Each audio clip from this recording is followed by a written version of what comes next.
are recorded in the cloud. Okay, you're being recorded. Okay, excellent. Good evening. I'd like to call this special meeting of the Planning and Zoning Commission to order on Monday, August 17th, 2020 at 6:00 p.m.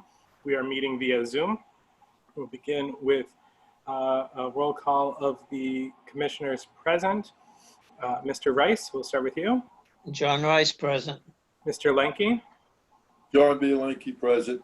Mr. Santos.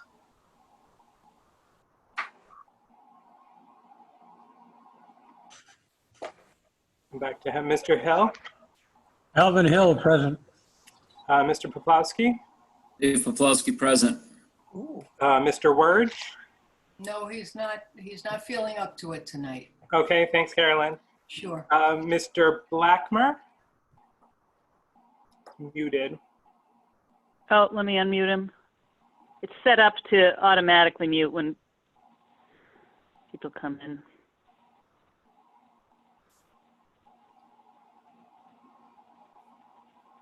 Which for some reason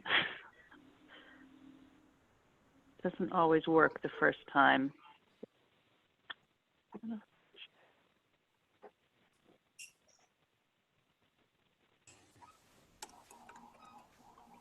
Okay, Okay. Mr. Blackmer. Here. Mr. I'm gonna Santos go back to, yeah. must have been having an issue because I don't see him He's in probably dialing back in. Okay. And Joseph Brody Brown present. We will seat Mr. Hill for Mr. Nelson. And that will do it for now. Item 2, groundwater reserves. I'm not sure if you had a chance to see today, Tira sent along Carolyn's most recent text for the groundwater reserves provision.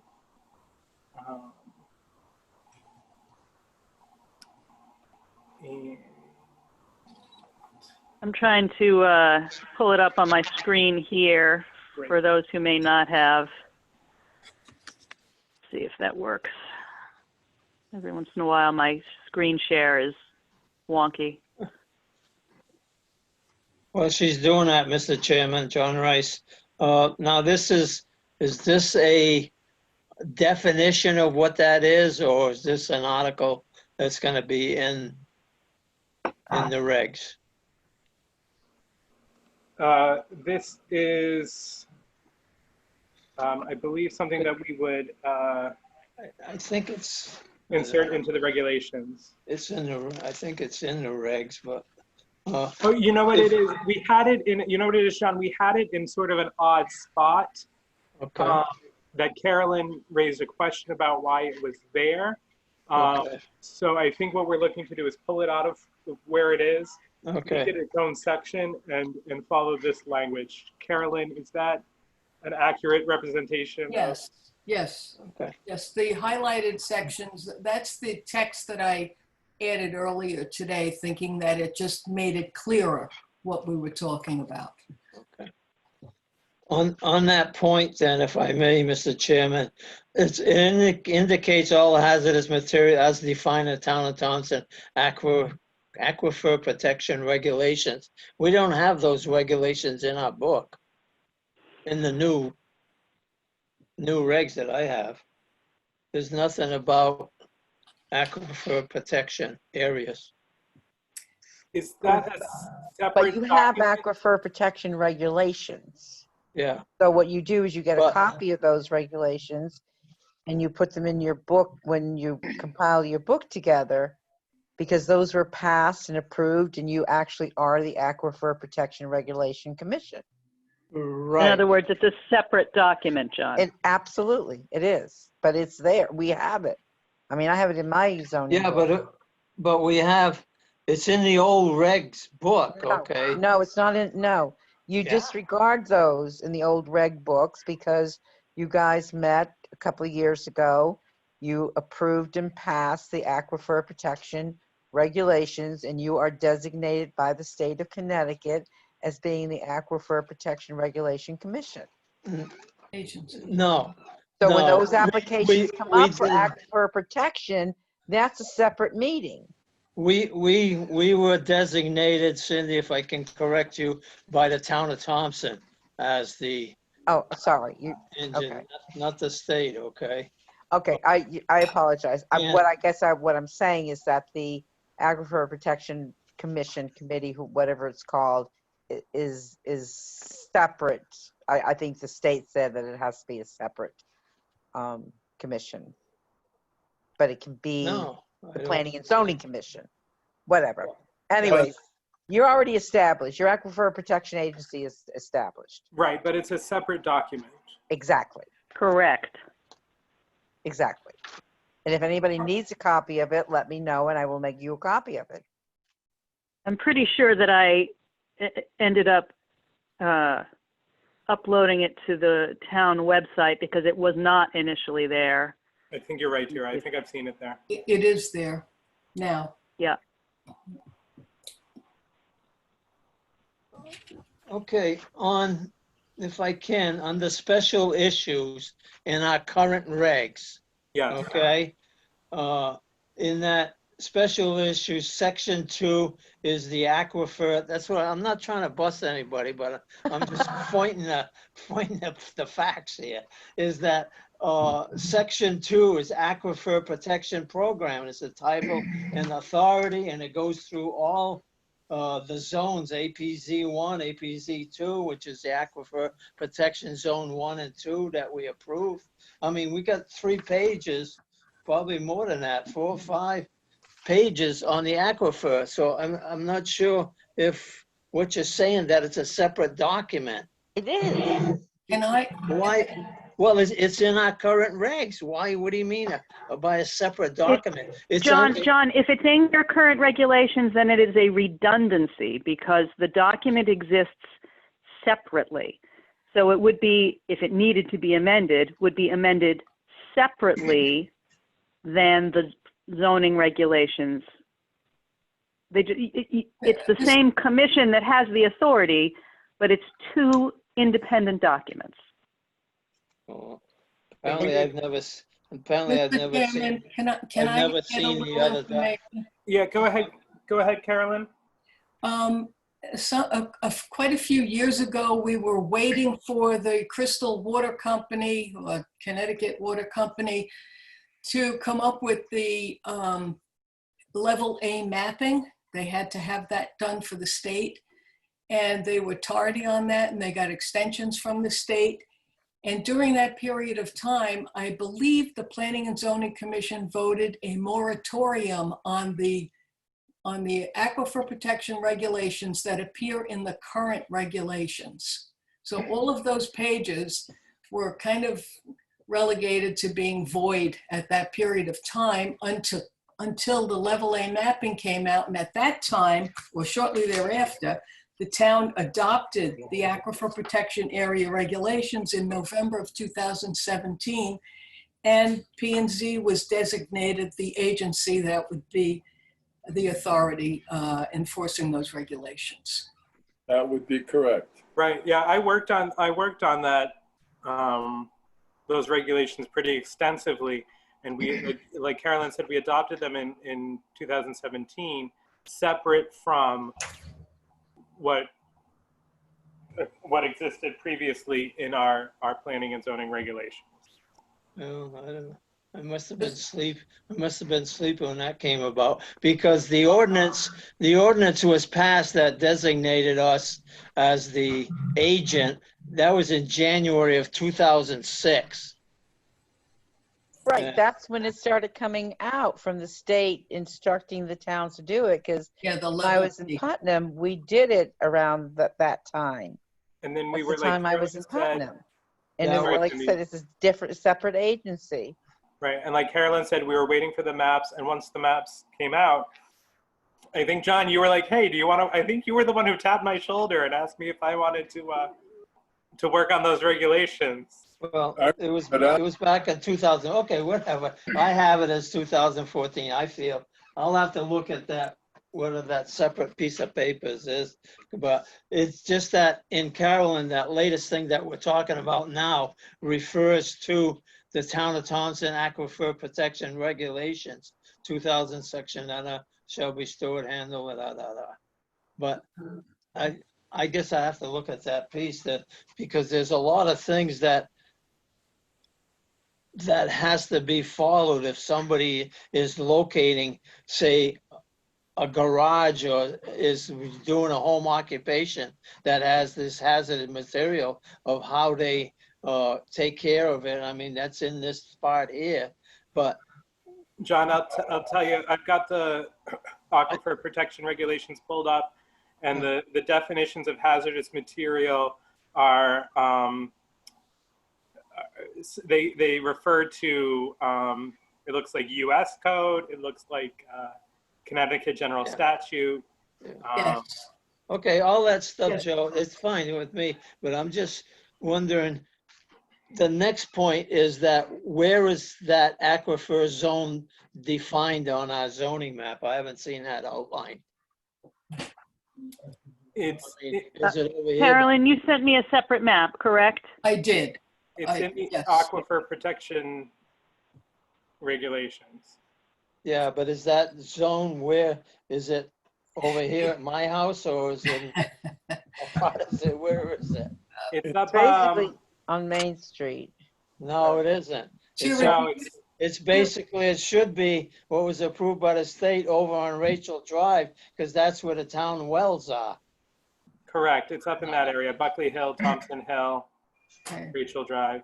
When they, a matter of fact, that zone, when it first was approved, I don't know what you have now, but went all the way to Wilsonville, and I question that because they listed a business in Wilsonville that we're supposed to monitor, and that business wasn't even there. Because I had followed up on all of that stuff. But it's okay, go ahead. I just had a question on that. And 12 minutes, Tara, gone by. Move on.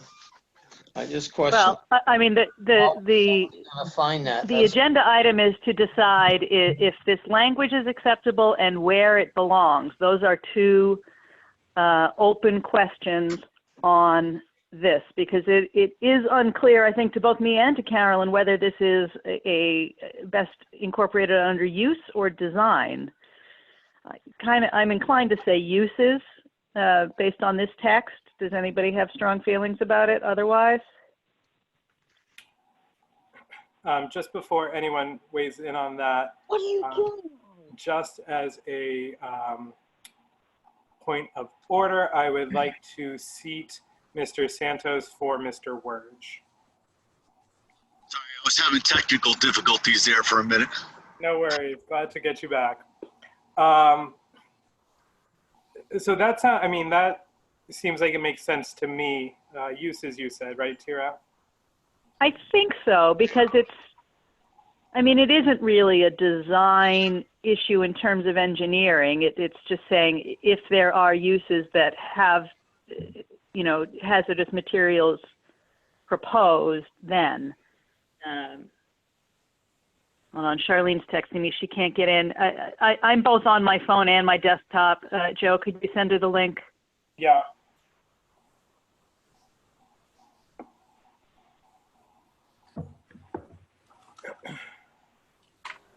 I know she has trouble logging in from her phone sometimes. Okay. While I am doing that, does anyone else have any thoughts on the placement of this section? I'll just say, Joe, if I can, I feel like uses is appropriate. Just because, you're talking about management practices and things like that at the end. I feel like that's most appropriate. Just the way of my 2 cents on location. So may I, Mr. Chairman, Mr. Hill? on the July 8th, 2020 discussion of all the regulations, what you see on page 87 is groundwater protection stratified drift deposit area. It's, in other words, what Carolyn has proposed here on the 17th of August is a continuation or a change what we see on page 87. That's where it presently is in the proposed regulations. What article is that, Alvin? Because it's not the same page that I have, because Tara gave me the latest revisions and update, but page 87 to me is parking spaces, so. Yeah, it's Article 5B, Section 5, parking standards. That's page 88. Yeah, so you're offset by one page, it sounds like. I think you probably have it on page 86 Okay. in the Yes, draft I okay, printed yeah, out for you, yeah, John. You're right, Just turned the page backwards, yeah. So again, to clarify, we would be taking number 4 out of the current special provision, Article 5B, Section 4, stormwater management and low impact development. Right now, this stuff about the groundwater protection and stratified drift deposit areas is essentially like an addendum at the end of the LID section. So it would come out of there and be a freestanding special provision in some logical order. I'd probably just tack it on to the end of what we currently have. So it would require some renumbering of sections, but that's negligible in terms of effort. The important question is, do you agree with this text? And I'll pull it back up. When I share screen, it kind of screws me up for letting people into the meetings and stuff. So, you guys all see that? Yes. Okay. So is this text acceptable, sufficient, and I mean, that's really it. We've decided that uses make sense. It's just a matter of placing it within the TOC. Could I just add one thing? Yeah, go ahead. Of course. Alvin brought up the fact that what's on the screen now is substantially more text than what was in the original draft that everyone received. And I believe that when you had the subcommittee meeting in which we spoke about groundwater protection in the stratified drift deposit areas, and I brought up the fact that it probably should be in a section by itself and show up in the table of contents rather than where it is located now.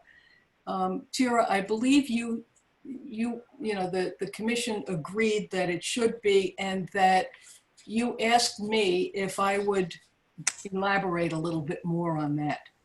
So where it currently in the first draft says special consideration will be given to proposed activities within the mapped stratified drift deposit areas in order to protect against contamination, I feel like what was added pretty much elaborates on that sentence. It makes it clearer what we're looking at and why, and what we will need in terms of information from the applicant. Yeah, thank you. Yeah, I don't feel like it's substantially different from the original text, which was too succinct. Yeah.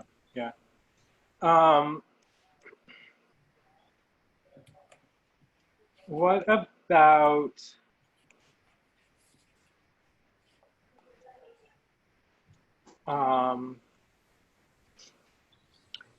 general provisions, section 11? Would that make sense? General provisions, section 11. General provisions. So by which you mean Article 4, zoning district? No, I'm sorry. I meant Article 2. It would be Article 2, section 11.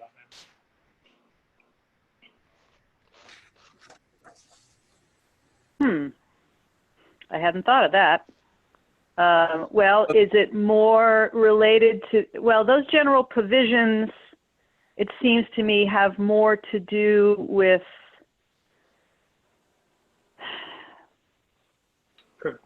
the technicalities of the document, whereas yeah. Article 4 zoning districts, Article 4, Section 5, general provisions for all districts does seem to make sense to me. But then we're back to the problem that Carolyn identified, which is as just a numbered piece of that section, it doesn't really appear in the table of contents, at least the way the table of contents is constructed now. What about So- then, sorry. Yeah, I mean, I think it's not terrifically difficult to move it to, say, Article 5A uses and make it a section in there. I mean, if I'm thinking logically on where should it go, I would say maybe right after earth and gravel removal.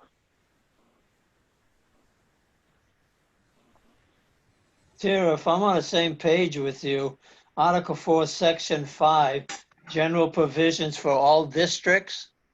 Is that what you're talking Yeah, about? well, I was talking about that. I've moved on to another logical place to locate it, which would make it show up in the table of contents. Because if I put it in that Article 4, Section 5, the way we're constructing the table of contents, it would again vanish. It would be something that wouldn't be individually searchable by scanning the TOC. Whereas if I put it in Article 5A uses, maybe after Section 3 earth and gravel removal, pushing everything else down by a number, there's a certain logic to putting it in there. I don't know why the logic is that article that you're talking about, general provisions, all districts, you have them 1 accessory dwelling units, 2 interior lots. If you made a 3 and put this in number 3. Yeah, it's not that it doesn't fit, John. It's that Carolyn is saying that the language is sufficiently important that somebody who's looking for it should be able to identify it in the table of contents. So as a numbered subsection under that, you know, where it becomes number 3, then it's not searchable just by scanning the TOC. All right.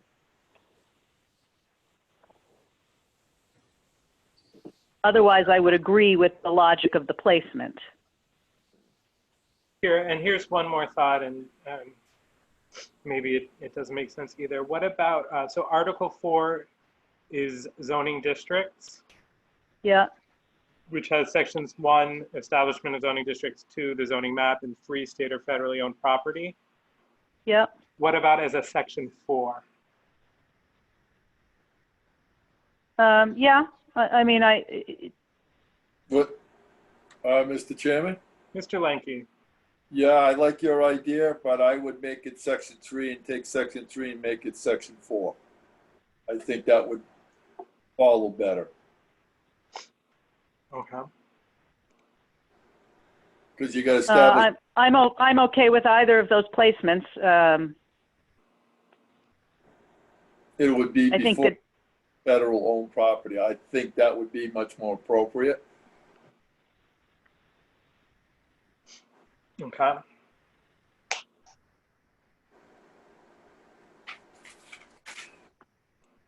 Any other? so go ahead, Joe. I was just going to ask if any other commissioners had any thoughts on that or on a different place. Go ahead, Tira. I didn't mean to cut you off. Well, no, I was just going to sort of game that out in my head. I actually disagree with John Lanky in terms of the order, but not strongly enough to care. So I'll put it wherever. I do think there is some sensibleness to adding it under the general outlines of zoning districts. So it's really just a matter of how we're paginating it in there, or accounting for it in there. Carolyn, does that look like a place that makes sense to you? Under the zoning districts. I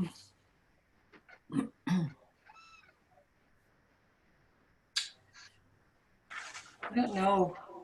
Yeah, I'm not sure that it appears to be a zoning district of its own. It would apply in a variety of zoning districts, I guess. It doesn't really strike me as the right place to put it. Okay, so you think down in use, I have felt from the beginning it should be under special provisions, but of course it's up to your commission as to what you feel best about.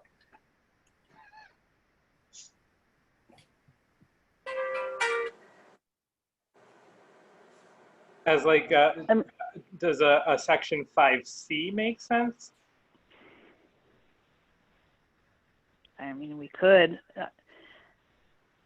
Or if, if, as Tara mentioned earlier, it went under uses, it could be, one of the sections under uses. Unless you want to do 5C, that works as well. That's great. We're back where we started, and I think that makes a lot of sense then. I was just looking to make sure that it got the priority it should have. But if we've got a couple staff recommendations that thinking uses make sense. Anyone from the commission want to weigh in on that? And where is that, Joe, uses? Back to that again. Yeah, sorry, that's Article 5, Special Provisions, 5A, Uses. And then what Tira had suggested was to create it as Section 4 and push Sections 4 through 7 down to 5 through 8.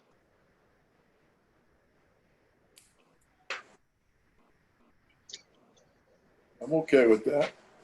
I think if that's what Carolyn feels where it should have been all along, that would make sense that we would follow that lead. Charlene here. Thank you, Ms. We Langworth. see you, Charlene. Mr. Chairman, Mike Krugel's trying to get in. Okay, thank you, Mr. Lanke. I don't see him in the waiting room yet, but I will keep an eye out for him. Just text me and I told him there was room. Always room for Mr. Krogel. So I guess I would suggest you guys just do a quick vote so we can move on. Either make it an addition under 5A uses or create 5C for it. That would be my suggestion. I will make a motion to accept the language as presented and to create it as Section 5A, Article 5A, Section 4. I second. Motion made by the chairman and seconded by Ms. Langlois to accept the groundwater reserves language and create it as Article 5A, Section 4. Any discussion on the motion? And we have to change what is currently Section 4 to 5, and et cetera? Yes, 4 through 7 will become 5 through 8.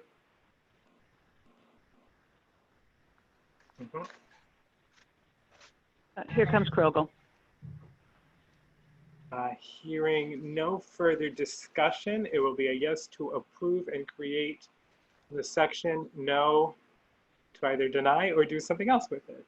Mr. Rice. Let me see it. Approve, yes. Mr. Rice, yes. Mr. Lanke. John B. Linke, yes. Mr. Lanke, yes. Mr. Hill. Alvin Hill, yes. Mr. Hill, yes. Mr. Poplawski. Am I seated? Am I seated? I don't even know if I'm seated. Oh, I'm sorry. Yes, you are certainly seated. I will tell you for who you are seated for. Chris Bob Nelson. Wurge? No, Mr. Wurge. I got Mr. Santos for Mr. Wurge. Chris Nelson. Ms. Chattel. Okay. Okay, Yeah, yes, Mr. Hill is seated for Mr. Nelson, Mr. Poplawski for Ms. Chattel, and Mr. Santos for Mr. Wurge. Thank you. My apologies. that's okay. Dave Poplawski, yes. Mr. Poplawski, yes. Mr. Santos. Brian Santos, yes. Mr. Santos, yes. Ms. Hello. Langlois. You're too Charlie late. Langlois, yes. Already in the Ms. meeting. Langlois, yes. You'll have to Mr. show me how to do Krugel. that sometime. All right, see ya. Go ahead. No, yeah, I just wanted to. bring Mr. up- Krugel was muted, but I think he said he was abstaining because he Yeah. wasn't sure what we were voting. Oh, on. is he Yeah. still muted? No, he's off Better? mute. Mr. Krugel, You hear me now? yes. Yeah, I will abstain. I did not hear any of that conversation. I just signed on. okay. Yeah. Mr. Krugel When you come abstained. over sometime. 'Cause Mr. I tried doing Blackmer. that stuff, but it didn't work. Randy Blackmer, yes. Mr. All right. Blackmer, Later. yes. And I haven't missed anyone. Joseph Brody Brown, yes. Okay. Excellent. Item 3, discussion of amendment to proposed zoning map. Okay, so this goes Okay, back. I'm going to share this. I'm going to share the screen again, Joe, and this is going to be a lot of zooming around. So bear with me. Where'd I put it? If I'm no longer needed, I'm going to leave. I have another meeting coming up. Okay? Thank you very much for your time, Ms. Wurge. You're welcome. Thank you. Thanks, Carolyn. Okay, you're welcome. Hope Roberts Hi, get, Carolyn. Thank you. Good night. Hey, Okay, so I'm enlarging this to 200%, which means I have to, zoom around to show you sections. I gotta move this toolbar too. Let's see if I can, oh yeah, there we go. Much better. So how do you want to discuss this, Mr. Chairman? Right. So this goes back to the discussion about aligning our zoning districts with the, I don't want to use the word zone or district. With the parcel map, Joe, probably? Yeah, with the areas covered by the revitalization project. Right. So the piece that's related to that, can you guys see this cross-hatching? Yes. Yep. Okay. So the simplest thing to do to align those pieces would be just to extend that rehabilitation, the DMRD, the Downtown Mill Rehabilitation District, to include just these additional properties, which is everything that has frontage on Main Street. There was some additional suggestion to perhaps include some stuff back here, which is fine. I would suggest that once you're considering that the point of having that separate common residential district almost disappears, and everything would just get either folded into the brown or somewhere down here. Everything that's currently orange would just get folded into the brown. 6 of one, half a dozen of the other in one sense. It's just as to whether you think that this needs to be a separate and more restrictive residential area than this stuff. Mr. Mr. Lenke. On that last meeting before the regular meeting we had this discussion. It was when it was brought up by Selectman Bosley that where the light brown, I call it the light brown which is Buckley Hill Road to Rawson Ave and Main Street, everything on Main Street, right around, right back to Route 12. But you also got to include, and it makes sense, is that a lot of the homes that were on, what's it, Vandale, Church Street, First Street, and all of them, and there's a few other streets involved. All those homes and buildings that are in the light brown area were all actually part of the early days of the mill, including the one down, the houses down by, on Route, where Route 212 come together, what used to be the Bell and Corticello. So those areas, whatever's light brown, should be included into the River Mill or the Downtown Mill Rehabilitation project. I personally think that's what it should, because those homes have been there as long as I can remember. So that's my suggestion. Okay, and then John, what would you would propose? What would you propose with those remaining properties? Of which ones are you? The ones that are not. What, you know? Well, I'm talking. Are you saying the ones that I just mentioned in the? I'm calling it the light brown area. Yeah. So are you suggesting? I'm sorry. Are you suggesting then that the common residential district should just in its entirety Be absorbed. Become the Part of- DMRG. Yeah, because it's part of the history of the town. That's where people were, you know, with Foch's Bakery, and you had that, oh, I can't think of the appliance name. The people that had the appliance store, and there was a few others. Then you had the gas station just where the cemetery is, where the senior citizen home is. You had the Hamel Pond, but that whole area was there, and it was part of the mill, of, you know, the River Mill. I remember that as a kid back. I think, Mr. Rice. John, to your point, part of the river, part of the mill, what do you classify part of the mill? You're kind of encompassing all the houses around. I look at part of the mill as pretty much the mill houses that were in Sweet Village, Home Street, Market Street, and, you know, where the library is, them homes, them tenements, and that was all part of the mill complex. But now you're into what I call, I don't know what you want to call it now, but they used to call it the lots. That's all private homes, and a lot of them people that I know didn't work in the mill or had anything to do with the mill.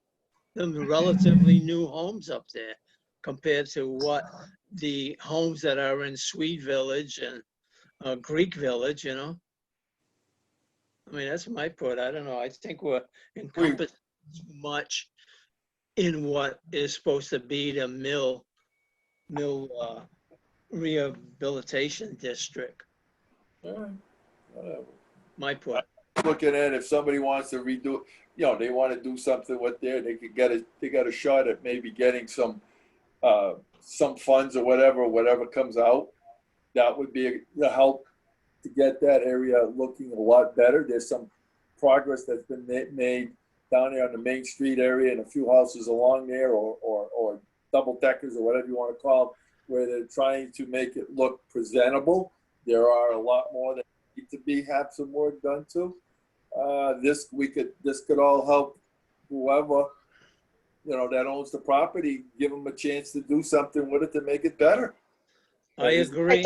I agree with you in a sense that, you know, Main Street, I agree, but going all the way up into the lots, remember now, part of this, if that the rehab, if you look at the homes, everything else up in the lot, so-called that upper section, you know, they have to spend $50,000 to approve their property. I can see them doing it on Main Street without too much. Well, I'm not going all the way out past, you know, Ravenel Road or Mountain Hill Road. No, but look at where you're at with First Street and all that, you know, Church Street, right there in the corner there. It comes down from, I'm just saying this is the time to do it instead of us trying to do it 2 or 3 or 4 years later. It ain't gonna hurt to incorporate it now and then it's over, said and done with. Tara, can you scroll down to where Church Street is? What he mentioned, Church Street, that's almost in Putnam. You know? I'm not that Church Street. No, go back. I don't know why I got the Church Street going off of, you're talking off of West Thompson down, Yeah, that's Church Street. I mean, the only sections that are currently designated common residential district, which is the orange, is this cluster here right there. and this little cluster here. That's it. Right. Yeah. Which is, Well, oh, I'm sorry, and then this right here. If- So If I include. from a purely logical standpoint, on this tiny little thing here, from a purely logical standpoint, the common residential district is already tiny and exists solely because those are properties that are already connected to the public utilities. The people who live in that area would have more flexibility if they were folded into the downtown Mill Rehabilitation District in terms of accessing whatever the assessment relief it ends up being that's authorized under that statute. And they don't really lose anything, which is why I would say it's kind of a binary choice. I would either just choose those cross-hatched properties on Main Street, right there. Yep. Or I would just say, just fold it all in, because you're creating the teeniest, tiniest little district. The more of this you take away, at which point you got to say, what's the point? What is the purpose of having this designation when almost everything that would be accommodated for by having the public water and sewer available to them is accessible in the DMRD. Tara, what is that section below that, there's a little piece down where, if you go to the bottom of the screen. You talking about this? No, all the way to your right. Them areas. All the way. I'm trying to read what street it is. Oh, right there. Right in the Okay, center you want me of to the enlarge screen. it more? No, where is that? I'm trying to look at the street name and I can't see it. I can't read it. Well, you know the street names better than I do. I'm just a carpetbagger, Klondike. John. Okay, you're saying Klondike. I see that one, and yeah. Yeah, The one down below. this is Circuit Court. Yeah. This is Klondike. This is Route 12. Okay, you go all the way So down. this is Plum Road. Plum Road. So you're saying everything from Plum Road that goes all the way out. Well, anything that you see in orange, which is currently served by the public utility. Yeah. So the question is, what makes more sense? To include them in a more flexible district or to include them in a more narrowly defined residential district? What is the actual benefit to the actual property owners? What's the greater utility? Because way on the bottom there, where you had that circle, that's all them new townhouses that are up there. Keep on going down. Yeah, right it must there. be. This here? Yeah. Yeah, that's gotta be. Right, that's off 12. So you know that Yeah. they're not gonna, well, whatever. I don't think. Here, is there Well, anything? nobody's forced to try to access it. It means that they have the No. ability to access it. Is there anything here to be said about the oh, hold on a second. I'm sorry. Ignore me. No, sorry. I've confused myself. Hey, guys, Where do we can I get my interrupt age? here for a minute? Go ahead, Do- Cindy. Donna Hall is on and she has to leave. Does anybody have any questions they want to ask Donna? She just texted me and told me that she has to leave. So do you have any questions that you want to ask her before she leaves? See. I guess not, Donna. Well, the only, I can ask a question is that, with this zoning, all these changes, I heard two sides of the story. As far as the assessor is concerned, if you had any discussions with that, how is that, all the zoning and the stuff that we're doing? I don't know how much time you had to look at any of this stuff, but if you had a chance to look at that, any of this stuff, is that gonna affect anything the assessor's office does? Well, Donna's not in the assessor's office. She's in the building office. I've Yeah, I- spoken to the assessor Okay, go ahead. reasonably extensively. Okay. And what's his put And- on that? He says he essentially says whatever the commission decides, he'll go into the software and make the adjustment. It's Okay. not that onerous. You have Okay. to turn Donna's microphone on, don't you? Did Oh, you? is she muted? I'm sorry. If she wanted Uh, to answer that. I'm trying to unmute her. There she goes. Huh.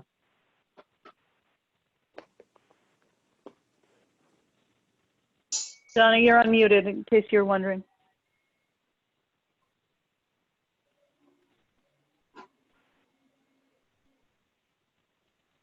Okay. So does anybody Okay. have any maybe questions she- of Donna? Is she? Oh, I don't know if she's there. Donna, did you hear My- Don's question? My main question was about the assessors and Sarah answered that. Okay, yeah, thank you. So I think, unless anyone else has anything for Donna, to thank her for being here tonight.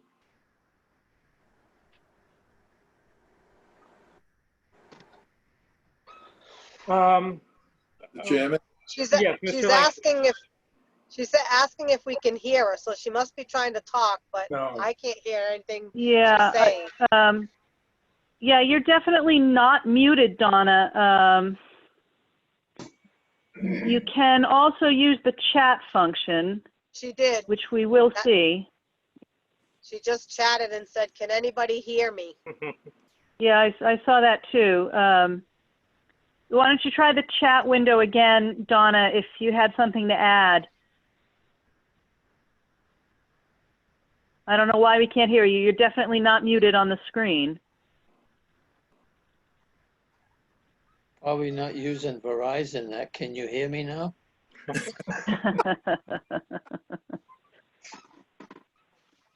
Maybe she didn't unmute her microphone. Well, certainly, yeah, like Tira said, if you've got anything to add, Donna, certainly do so in the chat. And in the meantime, we can continue discussing this, the zoning map proposed action with that. Mr. Chairman? Mr. Lanky. Yeah, another note, I guess it's the streets Home and Floral and all properties that abut Main Street from Riverside and Rawson to the town hall, I guess are not in there. If you write to the town hall, that they should be included.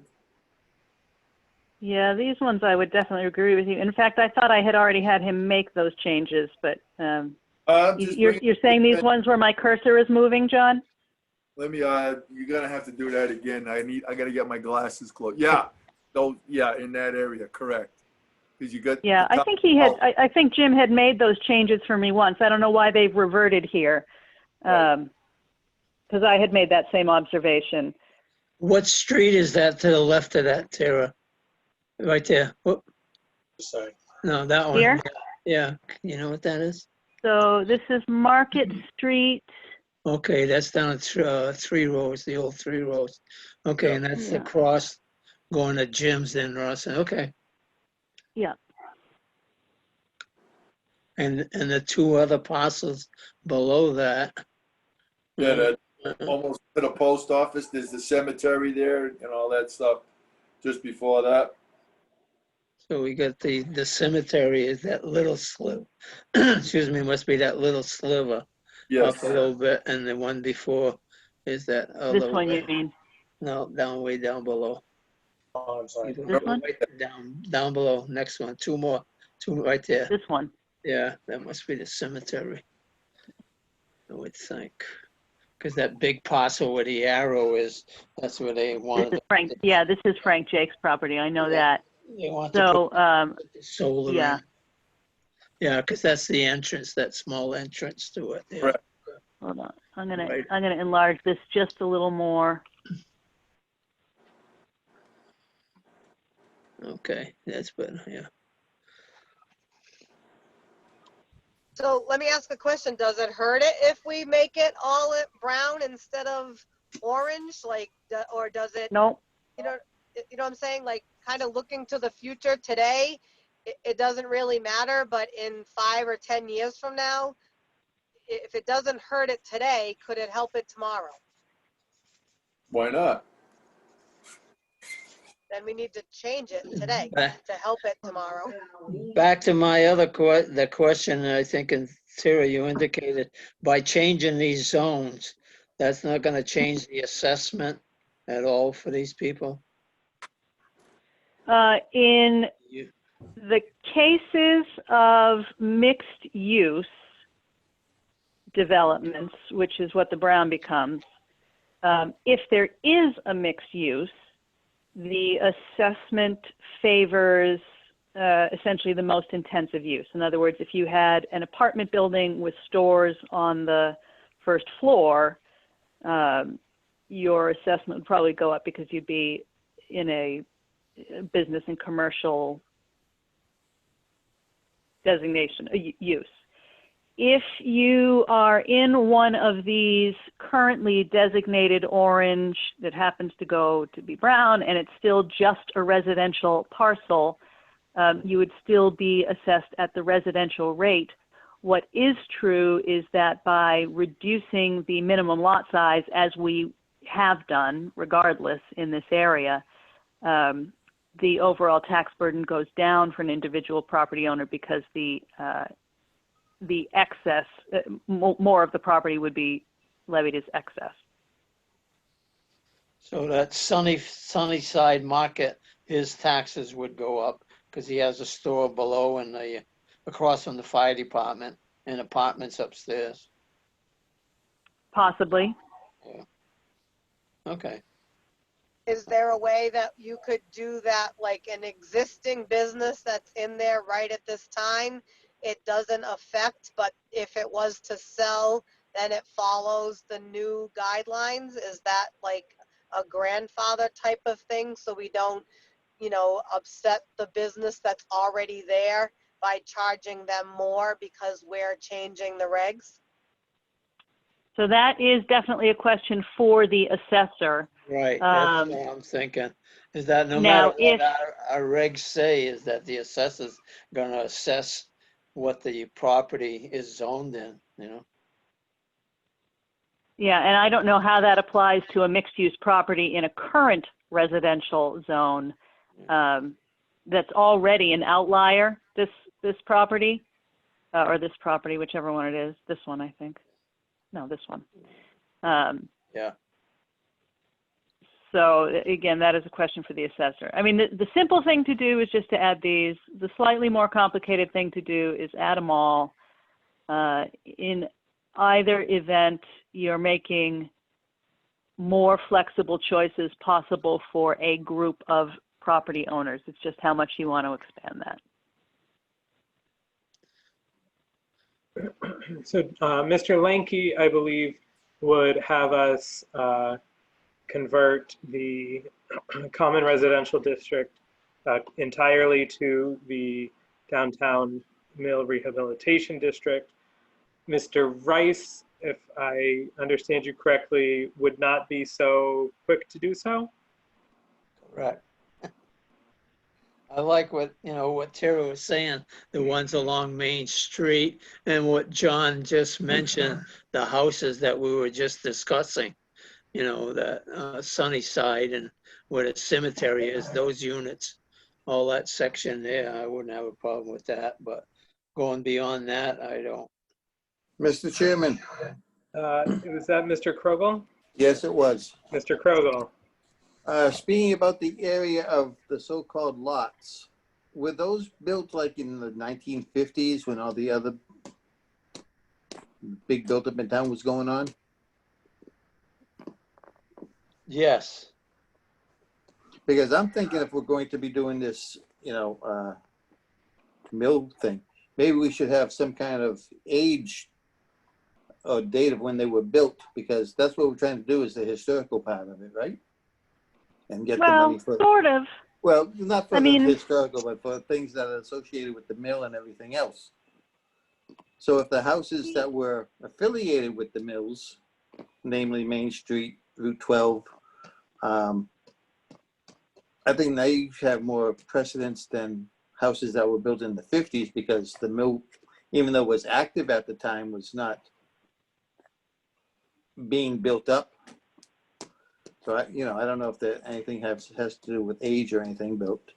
I mean, it's nice that we could get money for any of the owners in town, and if we can bring them into it to allow them to get money, that's great. To rehab their houses.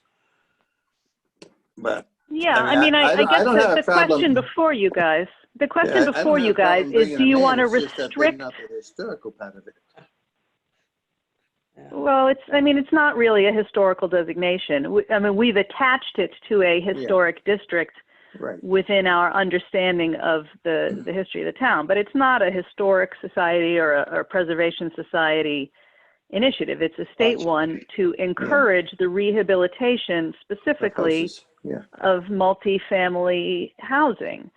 So the question before you, and I would say it's still a binary one, is do you want to restrict access to that benefit just to the areas in Brown, which would incorporate then all these properties on Main Street and these properties here Well, on Route the 12? houses up in the lots are Or do you basically want to single family. expand that access to that benefit to all of these houses, parcels, which due to their proximity to town sewer and water means you could drive density there to multifamily housing in an appropriate fashion? That is the question.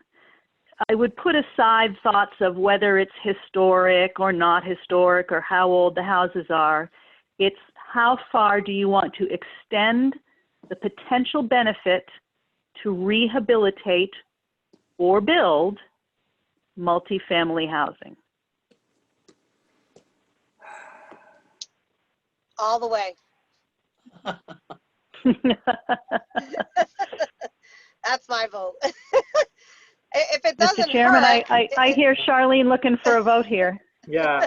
I'm saying if it doesn't hurt, then and maybe they might never even use it in the future, but isn't it nice to know that it's there to help? Like to get things later down the road when somebody says, hey, did you know you could have gotten this if you would have been brown, but because you're orange, you're crap out of luck. Yeah. Can But I- by the same token, Charlene, now this initially, we started with a downtown mill rehabilitation district.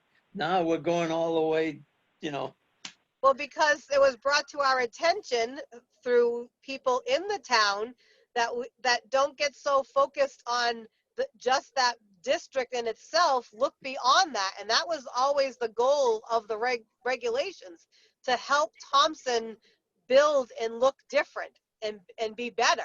And so it might come at the cost of them getting to be able to use some of these grants because we changed them over to Brown. You know what I'm saying? Like, we didn't think of it that way, but then when it was brought to our attention, then we're like, oh yeah, that's a good idea. And we certainly, you said you don't want to hurt the people's, you don't want to, for the better of Thompson. What does that mean? And as long as it's bettering somebody in that area, then we're all for that.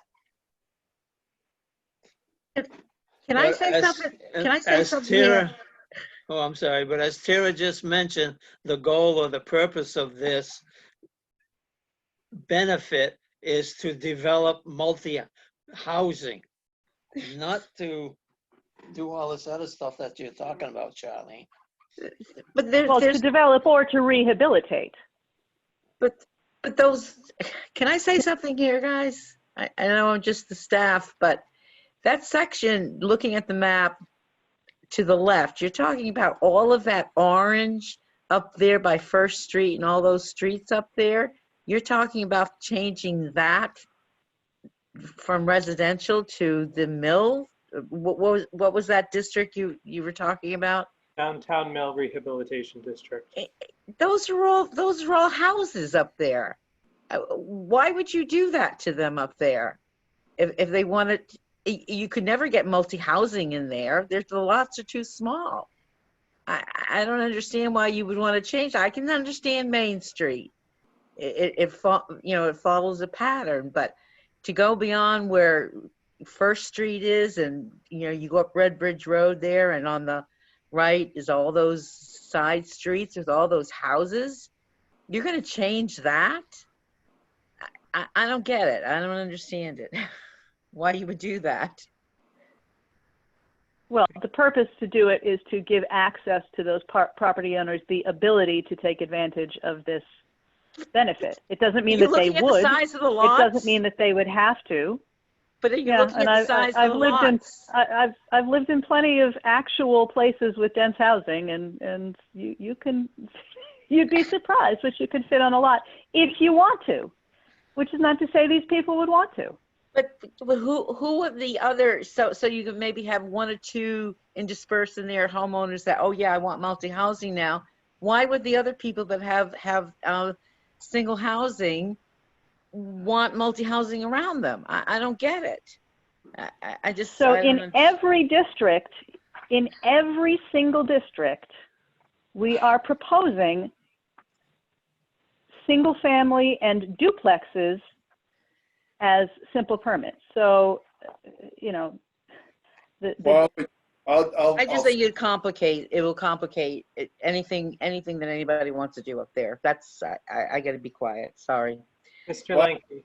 Mr. Chairman, take that off the table. Why don't we just go what we've been playing with? Stick with floral and all of that on Main Street, and then on the Edison on Main Street, both sides, which was duplexes or 3-deckers or whatever, and then the other part on Route 12 from Ross and Riverside going down the other way. I'll take the rest off the table. Well, yeah, I mean, so I think. So we're talking about this here, crosshatched, and this, which for some reason was not crosshatched, right? These Yes. parcels and these parcels.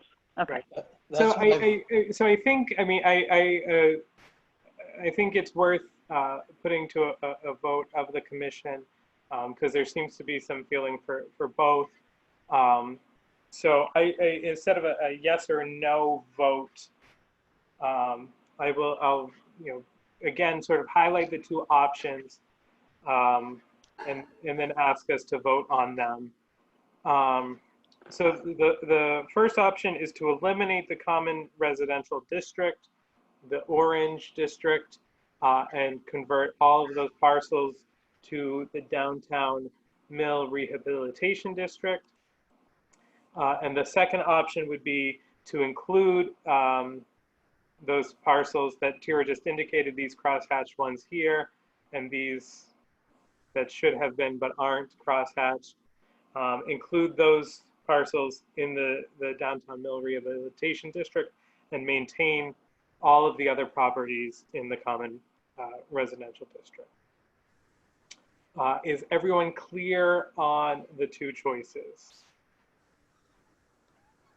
Where is the color on the map? Brown. Um, I don't know. Can you repeat that, Joe? Yeah, probably one, suggestion one, which you said is all of the areas. And Right, number two is what Tara pointed out. right. So all or some, is that easier? Right. That sounds like a plan. Can I Okay. ask All one or question? some, I like that. Yeah, Well, can I ask all- one but question some before of we do what? this? Mr. Krogel, Oh, my God.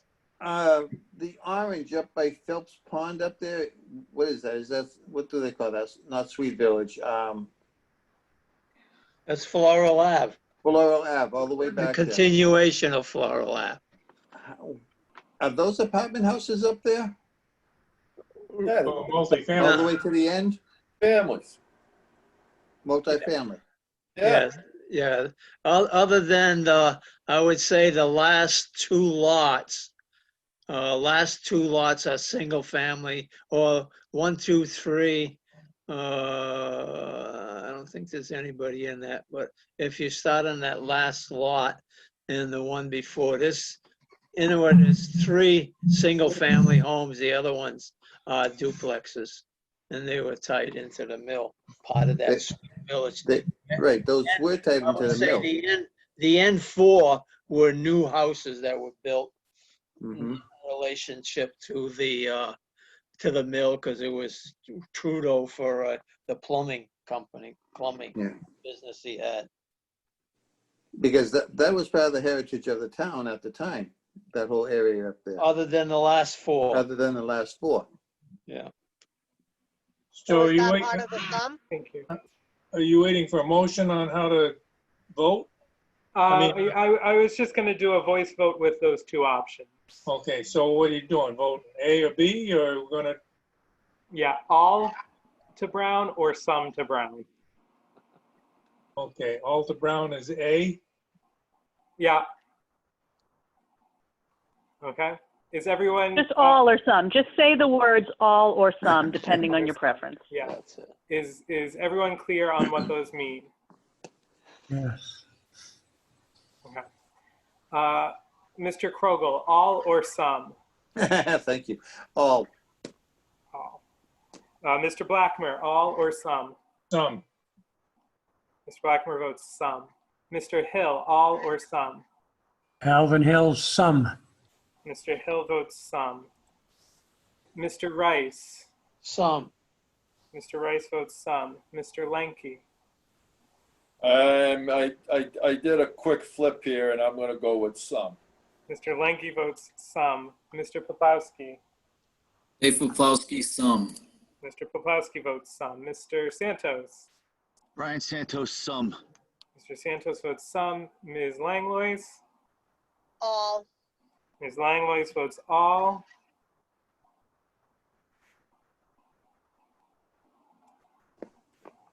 I haven't missed anyone, correct? Joseph Perotti Brown, you Thank you, mentioned. Ms. Rice. Joseph Purdy Brown votes some. 7 some to all. So those limited parcels will become part of the downtown Mill Rehabilitation District, and the rest will remain in the Common Residential District. Got it. Hey, Excellent. Joe, Yes. this is Andy. Hey, I've got to step out for about 10 minutes. I got to go shut down an irrigation system. I'll be back. I'll let you know when I get back on. Thank you. Okay, so then we move to item 4 on Can the I- agenda. No, there's more on the map, Joe. gotcha, That's sorry. that was just the most contentious. Gotcha. So let's look at it from a logical perspective, district by district, as we've laid them out.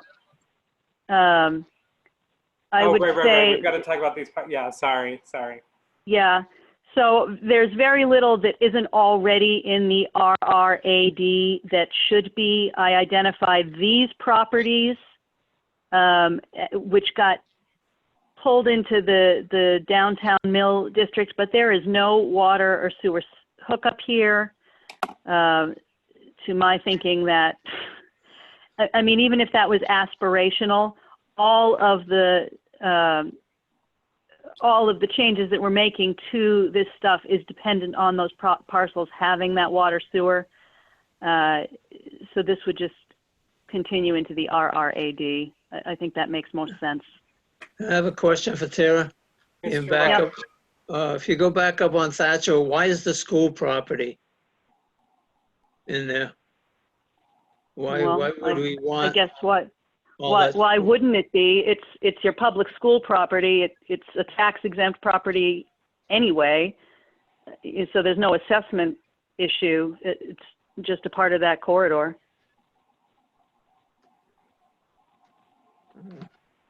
I don't know why it. I mean, I don't think it makes a difference how you zone it. Its use is its use. So it's really basically there only because it has frontage on Route 12. Or, Yeah. yeah. Yeah, I mean, I suppose you could envision a future in which part of that property gets parceled out for another use, but I mean, the school is the school. An elderly housing project in the future. Maybe. Or whatever. I mean, as long as the town owns it, it's tax exempt regardless. Okay, I just had a question why that was in there, that's all. Thank you. Yeah, I mean, I didn't think it would be. that's a 6 of one, half a dozen of the other is what that is. So to return to these, so these are the brown parcels cross-hatched with the light green.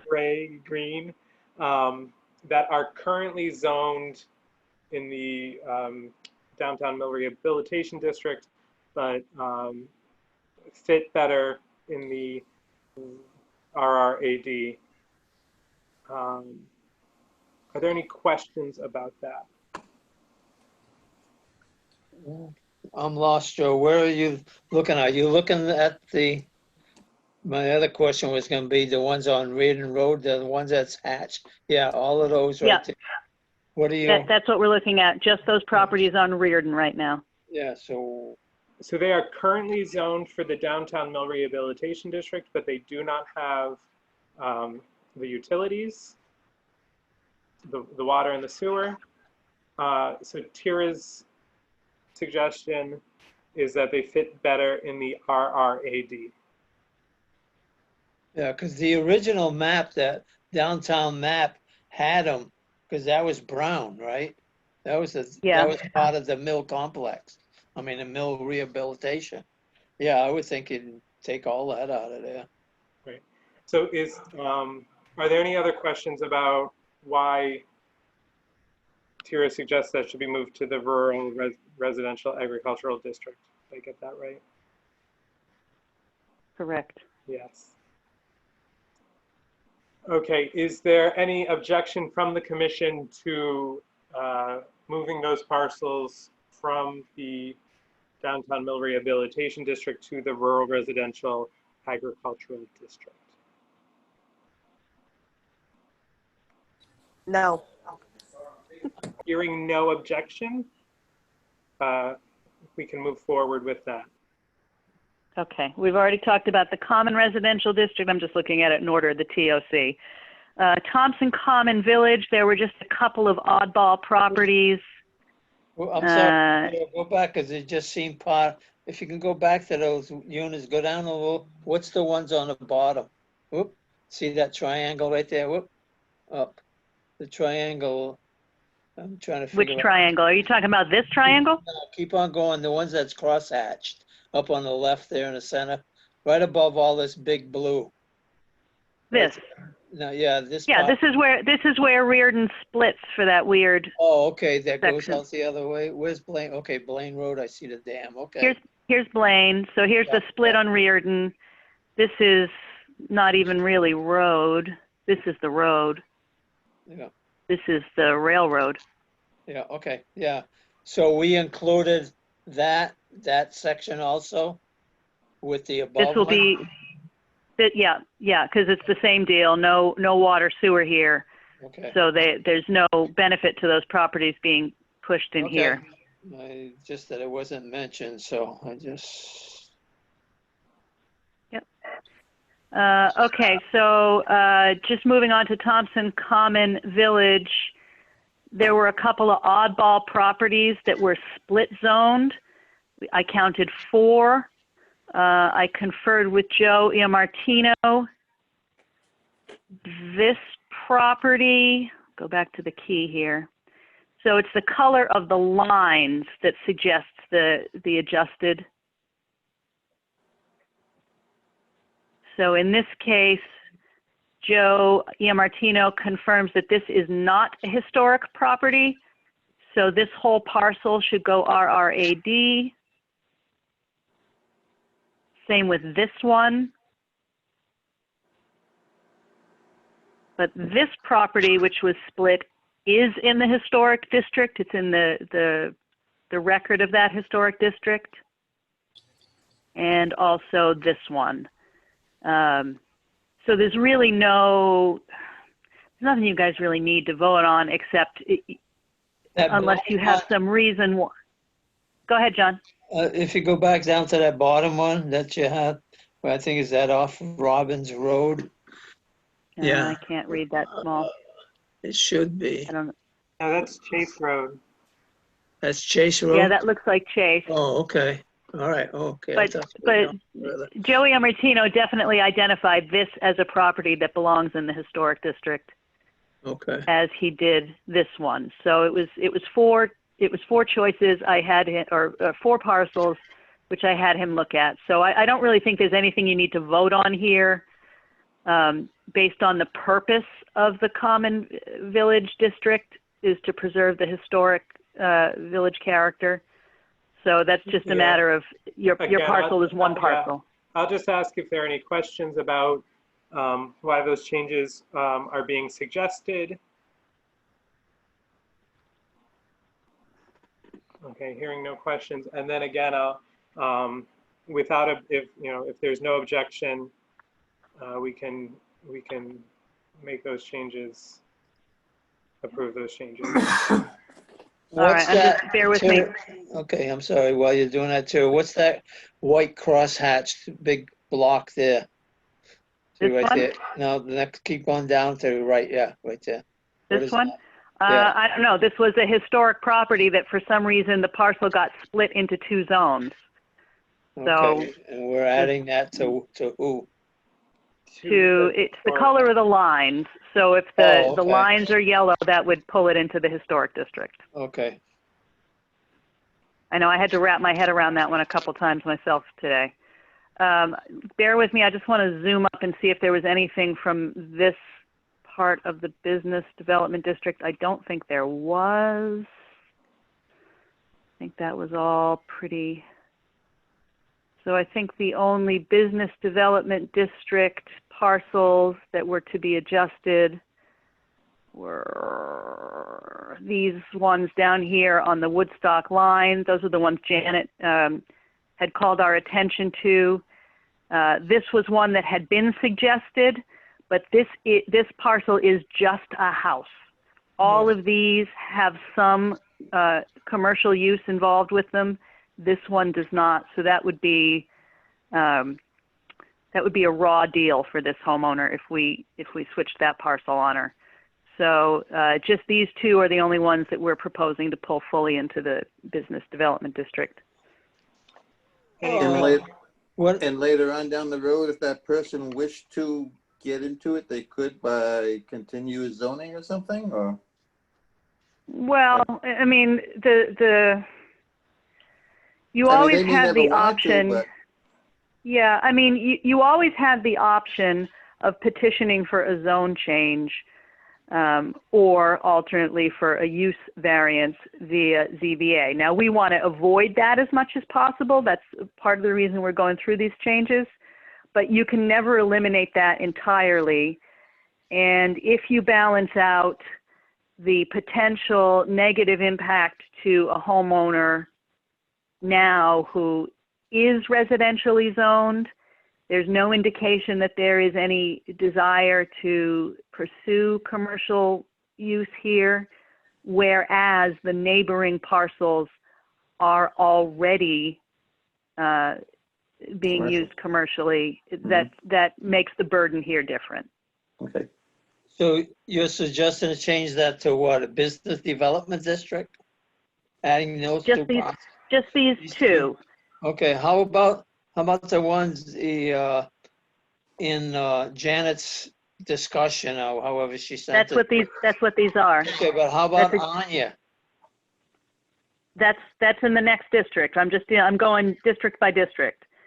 So these are business development district properties only. So these were the only two that were, actually, let me just look at one more section just to be sure I didn't mess that up. Yeah, because that's all corridor. Because that's the one with the most changes is the Thompson corridor. So just to make it a flat out business development district, these two were the only suggested adjustments. Any questions about those two suggested changes? Okay, in that case, without objection, we will adopt those changes. And I hear no objection. Now, what district Okay.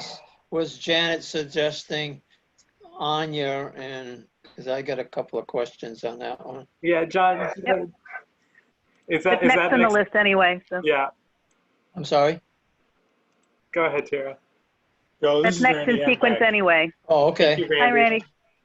all right, So this is Anya, yeah, and these cross-hatched in the pink and light green are other parcels that when NECOG created the map, they identified these as residential properties, but they are already currently zoned either commercial or industrial.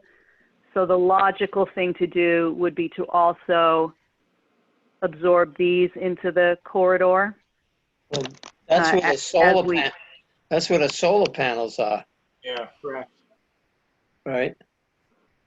Yeah. And that's there's- listed as what, Zero Ballard Road, I think it said? Mm-hmm. I think when so, looked yeah. it up. Okay, then if Anya's in pink, if you go down a little bit, go below Anya. Yeah. And what's that parcel with?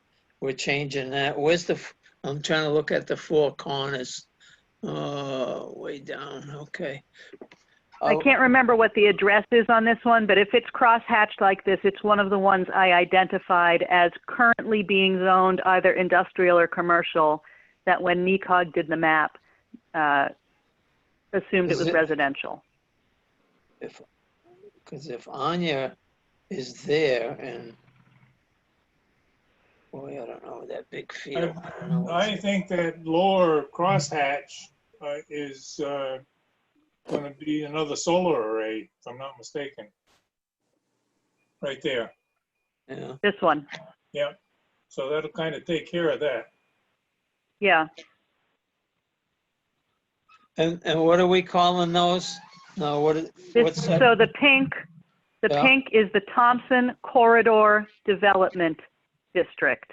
Okay, So slightly less intensive in what is permitted than the Downtown Mill Rehabilitation District, but still permitting more intensive build out. So if we look at those three and then we go up the other way,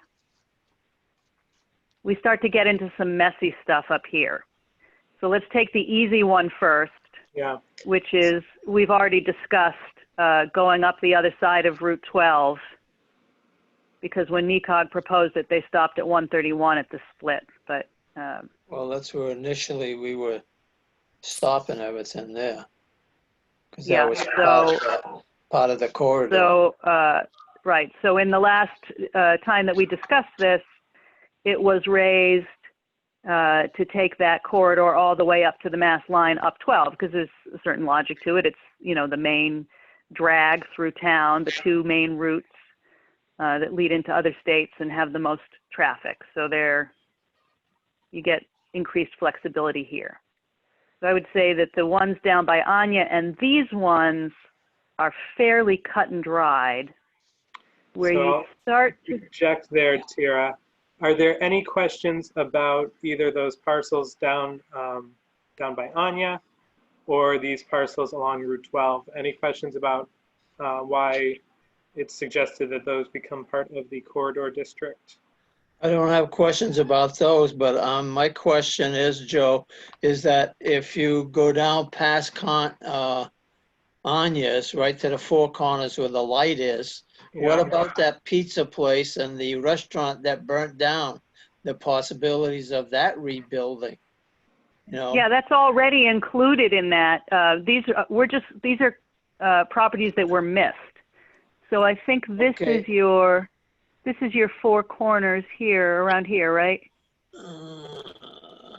It's got to be, because this is Anya. Yeah. Is 193. So you can see here, those properties were already appropriately pushed into this district. What Okay, I go- was looking for go were down a properties little- that were missed. Yeah, go down a little bit more, because I was Mhm. wondering, I was thinking about that, and I was wondering if the old mechanic, I thought of the pizza place, number one, what Jason's burnt down, and the moving into the Mechanicsville School, where there's a business in there. Is that included in there? And going Yeah, down? everything that you see here in pink is already included in that district. And one of these properties is the Mechanicsville School. I'm not exactly sure which. Okay. One of these around here. So the cross hatching just indicates parcels that NECOG missed. So the Okay. pizza shop, T-Rex, all that stuff's already correctly designated. Okay, the mechanics these- school there, and I was going down where, the old Cascade that used to be the hotel type thing, and going down to there's a shop that repairs cars down a little further. Then we have the newest one where that karate place is going into, that used to be Thompson Tractor. I'm wondering if that's Yeah, included. so if That is if all it- included. if it's anywhere here on Route 12, it's already included. And that goes all the way to Putnam then by the sewer plant then? Yeah, well, here's where the map ends, so I guess that's the town line. Okay. Okay. So are there any questions about these properties here or the parcels along Route 12? Okay, hearing no, So basically, we're adding the parcels from the intersection 131, Route 12, going all the way to Webster. correct. Correct. Right along Route 12, yep. All right, thank you. Yep, you're welcome. In Joe, that case, Joe, this is Dave. I just going back while she's down on the south side of town. yeah, Down on the way to Putnam, isn't there a antique shop or something that used to be down there that is commercial too, down by the Woodstock line? Are you talking about this Oh, stuff? No, to the We're off right, West Thompson Road. on West Thompson Road. West Thompson Road, yeah. Oh, oh, I know what you mean. Yeah. It's, I think that's a commercial right down there, so I just don't want to see them get missed. yeah, so. Does anybody know the actual address so I can It was look it the up? old furniture, it was the old furniture place. Yeah. Right. Yeah, it's 4 something West Thompson Road. I got vision up. 481. Yeah, they just had a fundraiser. So that's up in here somewhere? Yeah. Probably be the last one because it was right on the line. That on the, it's, Yeah, Like that one, this I one? think. I think that one. Pull it up a little bit, Sarah, so we can see more towards Putnam. Yeah, you're right, Terry. It's one of those around there. Oh, that is, okay. That does end. Mm. One of those. Okay, two. well, this is a good time to identify those. So Dave, you're the one who pulled it up, right? You're muted. Dave, Duplass? Can you, Oh. Hold on. Excellent. Let me find him. Sorry. The That's the last two lots on Vision Appraisal are on the east side of West Thompson Road would be 489, This one? and then 481, which I believe is the commercial, the next one up, north. And this Yep. one? Yep. 489 and 491? No, 481, I believe, is the commercial. 481. Yep. And then And 489 489. is the last odd one right. before you get into Woodstock. Yep. All right, and we are suggesting that those are zoned commercial or being used commercially and should also be pulled into the business development district. Yeah, on Vision Appraisal, it has it as commercial listed too. Okay, so that would be consistent with existing zoning and, all right, that's an easy one to add. Good catch, Mr. Poplawski. So now let's go back up here because this is where it starts to actually get messy again. And Randy, this is going to be relevant to you because you own one of these. NECOG split a bunch of these big parcels into corridor development and the rural residential agricultural. From my perspective, I hate the idea of split zoning. I think it makes it a mess. I think it probably makes it complicated. But you tell me if there's a benefit to you. I forget which one of these is yours. Is it this one? Keep going That's it? higher to get to mine. Keep going to your left with the arrow. All right, the big portion is mine. It's just, you just scroll one? that. No, that's behind my place. That's, This one. yep.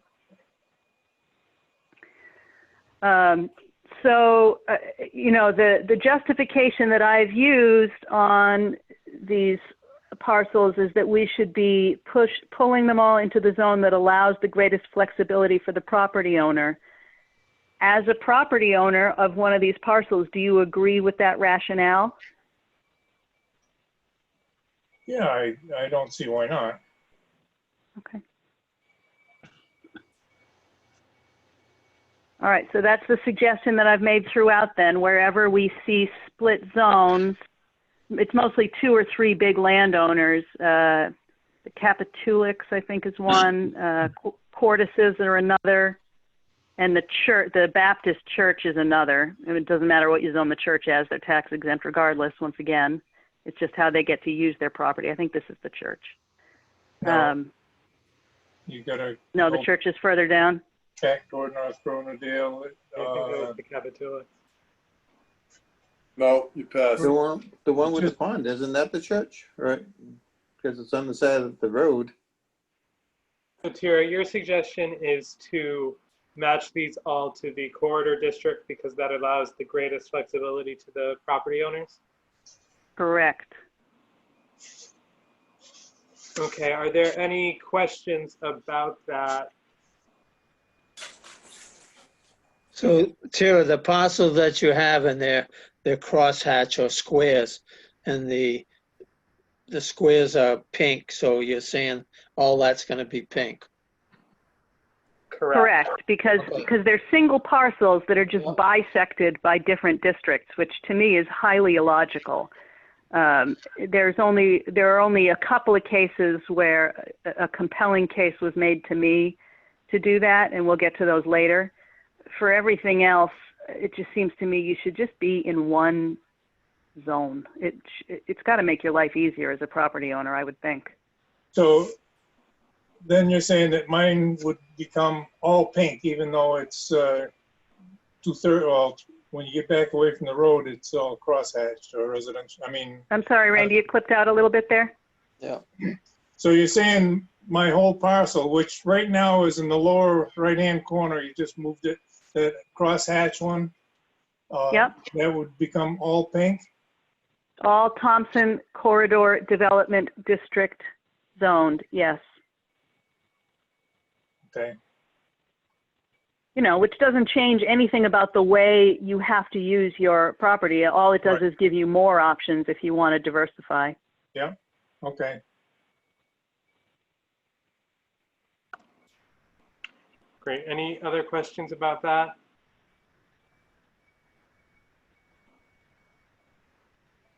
Any objection to those changes? Hearing no objection, the commission will adopt those changes. Okay, so the only other one that remains, because we've already done the downtown Mill District, is the Lake District. And this is the only one where Carolyn made a reasonably compelling case to me that we could keep the split zoning in that the Lake District is a more restrictive set of uses. So on these large parcels, if we are zoning the whole thing as Lake District, and that gets really relevant when you get down to the O'Leary properties, you may in fact be cutting some people off from full use. So I had Jim put the cross-hatching in anyway. I'm perfectly content to say this is the only place where we would find split zoning acceptable. I would make one exception. One of these parcels is a Connecticut State Forest property. Might be this one. There's no reason to allow permissive zoning in the Connecticut State Forest. So except for that one, I would say if the commission was more comfortable leaving those as split zones, I would say that would be a reasonable choice. But it wouldn't be a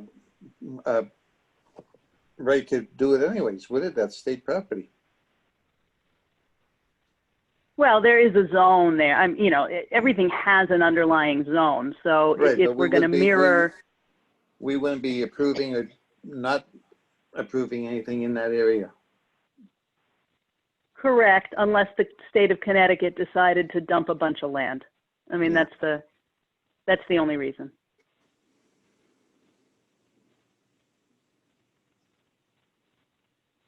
So rather than being split, why don't we just make it all blue? Well, Carolyn's point was that the blue is a highly restrictive set of uses based on the sensitivity of the body of water. So for the large parcel owners who may have a great deal of their properties that don't really impact the body of water, you give them more options by splitting the zone in this case. I found that to be a pretty compelling argument. There were only 4 or 5 properties. So you just have to figure out where one starts and the other one begins. Yeah. Yeah, what's the definition of it? And that was the problem that we were trying to avoid. It is the problem that we were trying to avoid, but I think in this case it might be for only 4 or 5 properties. I think it's reasonable to try to make the accommodation, given that we would be restricting a homeowner or a property owner instead of being permissive to a property owner. But it's up to you guys. That's the argument and the logic I would use.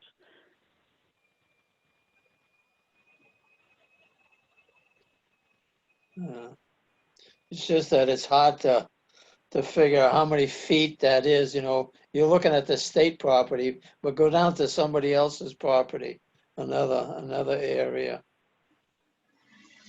You know, like that one there. Yeah, I mean, I just have to ask Carolyn what these dimensions actually represent. I mean, she's the one who mapped this bit. So because that's information that we have in-house, so to speak, I feel pretty confident that we can define that. But the goal of that is to protect the reservoir. So, you know, if somebody was to build something else up a little bit further, just beyond that line, there's still a potential, I guess, of polluting the reservoir. I don't know. No, I don't disagree with you, John. I mean, these are the dimensions for the districts that Carolyn worked up in conversation with Marla as well.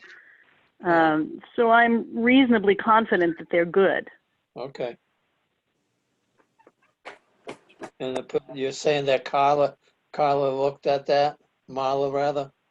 Yeah, Marla and Carolyn went over this together before Carolyn put the map together for me. All right. I'm good. Hero, while you're right there, there's another, you got Rolly Commercial where that crosshatch is, a little ways down. I think Rolly's variety store is there, so I don't know if that's supposed to be purple as well. Go up. You got to tell me where I'm going here. Go up to the left by Little Pond.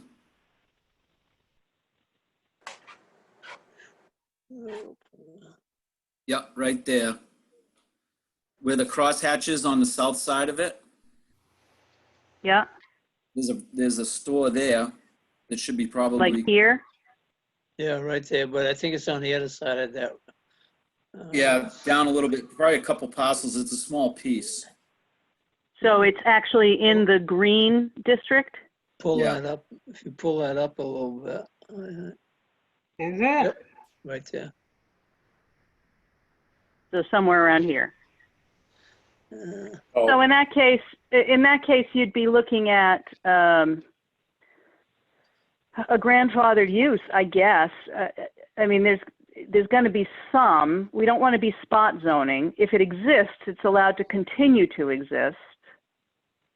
I Is don't it know. We in the can, Lake Overlay District? Say what, Joe? I didn't hear that. Is it not in the Lake Overlay District? yeah, it's the first lot. In the blue. In the blue, yes. this Look. one? You got Oh. Wilsonville Road coming in from the left. You got 193. You got all that little square, small stuff. That's like a gravel pit. First lot right after that. To your left. Go to your left. Right Yeah. there. This. Yeah, That's it's it. like This one where my cursor is. one up. I think it's one up. There's a house One, right on the but side it's of right- Rolling. That little one, yeah. This teensy little one. No, Yep. next one right up. That little Like square, the yeah. square, yeah. The Yeah. square, okay.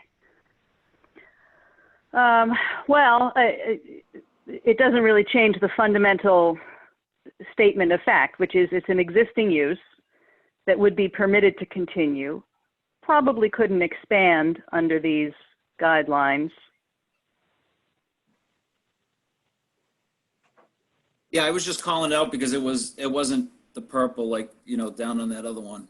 And then the store at the state line over on the Webster line, so further north, that one wasn't called out as commercial either. So Which one? On Say- 12 or over here? 193. You see where you got that little tripod there? You're almost to the. Tandem Road. Yeah, Road, yeah. right. Just Just up a little bit, about the Hold third. on, I'm gonna enlarge this yet more. Give me a second here, guys. And maybe it doesn't matter. I'm just calling, I didn't see him noted, so. If it's existing use, Yes. that's fine. Hey, they've been there as long as I can remember. If you come out at the end of Sandam with that light purple right there, Yep. I don't know what that is. It's on the left. Yeah, there used to be Beano's. is what One of you're these. talking about. Oh, Vino's is in Now, Quinnipiac. keep going north, Tara. Keep going. Mhm. It's That's almost on the state line, so it's one of Oh. the last two, yeah. Oh, okay. Either that one or the next one. I think it's that one. Well, can we figure out what it's currently zoned? Because if it's currently zoned residential and they're an existing non-conforming, then nothing changes. If they're currently zoned commercial or industrial, I would say that's worth giving them the spot zone for because it makes it more consistent with what they have. And as much as we want to get rid of spot zoning, Wasn't that Lebante's at one time with the hot dogs? Yeah. Well, and you get the veterinarian across the street. Right. so this is, that's my veterinarian actually. So this is the vet? Yeah. Yeah, and I think they were both there before zoning came in. No. No? Lebante's? The veterinarian place didn't come in until the late mid to late 80s. Okay, but Lebante's was there a long time ago. Fontes was there. Guys, before. Dave, if you still have the parcel map up, it's difficult for me to scroll back and forth while I'm screen sharing. Can you check the addresses on those and see what their current 14. zoning, underlying zone is?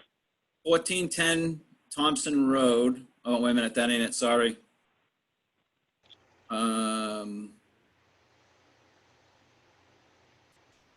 That isn't it.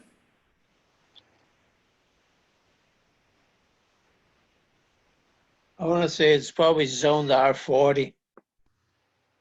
Looking at the current zoning map that we have. Yeah, I can't. I don't know if that's the Massachusetts line or not. Is there some? Yeah, this would be the Mass line. Yeah, because there's some green there that shows that it's R20. I don't know why it's R20 up there. Oh, there. It's gonna take me a minute because I'm on my phone trying to do it. Oh, okay. Is anybody on a desktop who can pull the parcel map up who isn't screen sharing right now? Yeah, Route 193 is, So the vet is animal care experts if somebody wants to look up the address that way.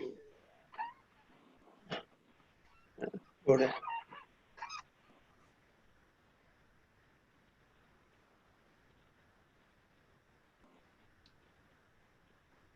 Because if these properties are currently existing R40, then rolling them into the RRAD is no harm, no foul, nothing changes for them. But if they are currently commercial or industrial, we want to make accommodations to make sure they're not negatively impacted.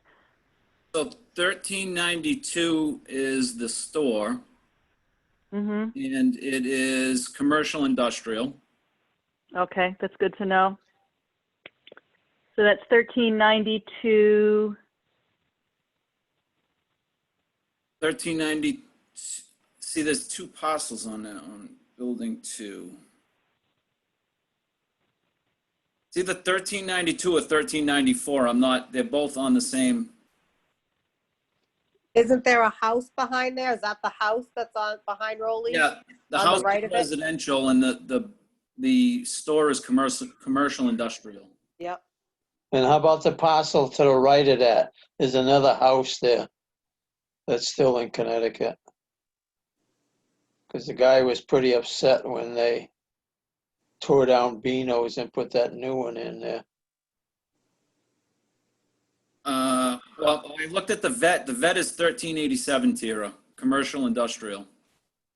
Okay, so 1392, 1397, 87. 87. 92. Oh. What's 1394 if they're going to the higher numbers? That's where the house is.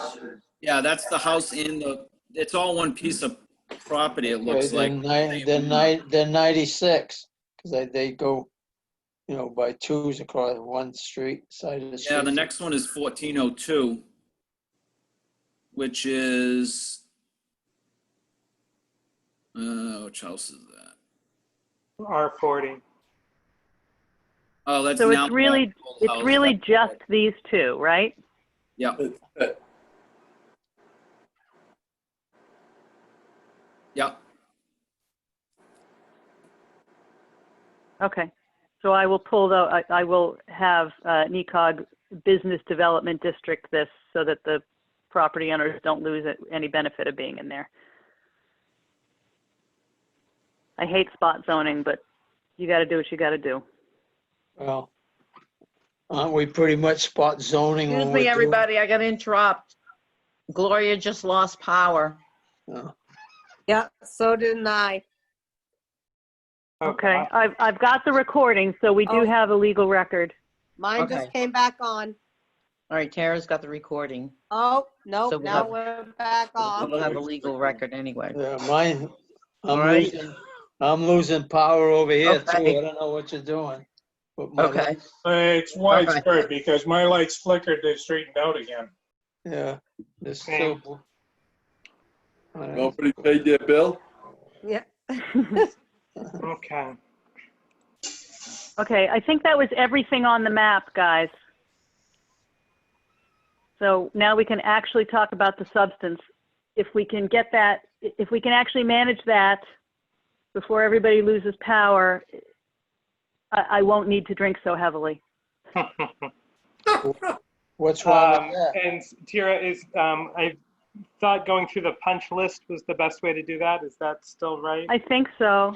I mean, at least it gives it some order. If anybody wants to deviate from the order, that's fine, but, at least it gives you something to hang your hat on. Tara, Okay. could, All right, I'm going to Tara, stop the d- screen share. no, Hold on. don't. Oh, You want me to pull it back? Yeah, I've had so many interruptions here. I apologize. I just wanted to find out on 193 by Sandam Road and coming up a little further, what is that area being zoned as? Is it Well, staying? this would all be the RRAD, except Dave Poplawski just identified that these two properties are currently commercial zoned. So in order to not interrupt any functionality for those property owners, which I guess is a variety store and my vet. And the animal We, hospital. yeah, right, that we could accept some spot zoning there. No. Why do that? They're there now under commercial. Why would you spot zone it? Nobody's going to tell them they have to go away. I suppose that, well, I guess I would assume it limits their ability to do further. I mean, Yeah, you don't want spot zoning, but that's up to you guys. Go further on down, coming back into coming south on 193, coming back Yeah, into tell me town. where you're- Yeah, yeah, tell me where to go. Okay. So all that's you guys keep saying green, but it's yellow to me. So all that yellow is residential, right? Yeah, this is all rural, residential, agricultural. Okay. And you're not putting any commercial or anything up on 193 down in this area. Okay. So, all right, wait, stop. Come back down. Come back down. No, down. Excuse me. That is down. That's you want me to go I'm up. sorry. All right. What's the name of this street here? Oh, you're going too fast. How come we can't control this? Because only one person is screen sharing. Okay. So, all right. Well, I'll have to look. This is very difficult. You really need a huge map to look at this. I'll have to look at this tomorrow in the office to see what you guys did on that route. Okay. All right. I'm finished. Okay. Okay.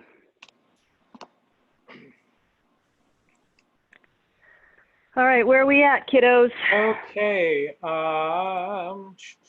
we are moving on to item 4 of the agenda. First up is Article 2, Section 10, non-conforming buildings, uses, and lots. As it reads now, a non-conforming use may be extended and or expanded, provided that such extension or expansion shall not exceed 25% of the total existing square footage of the conforming use, or shall not exceed 25% of the remaining non-conforming lot.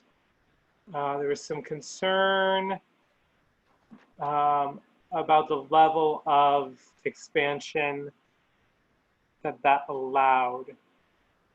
For example, in the Downtown Mill Rehabilitation District, it's 5%.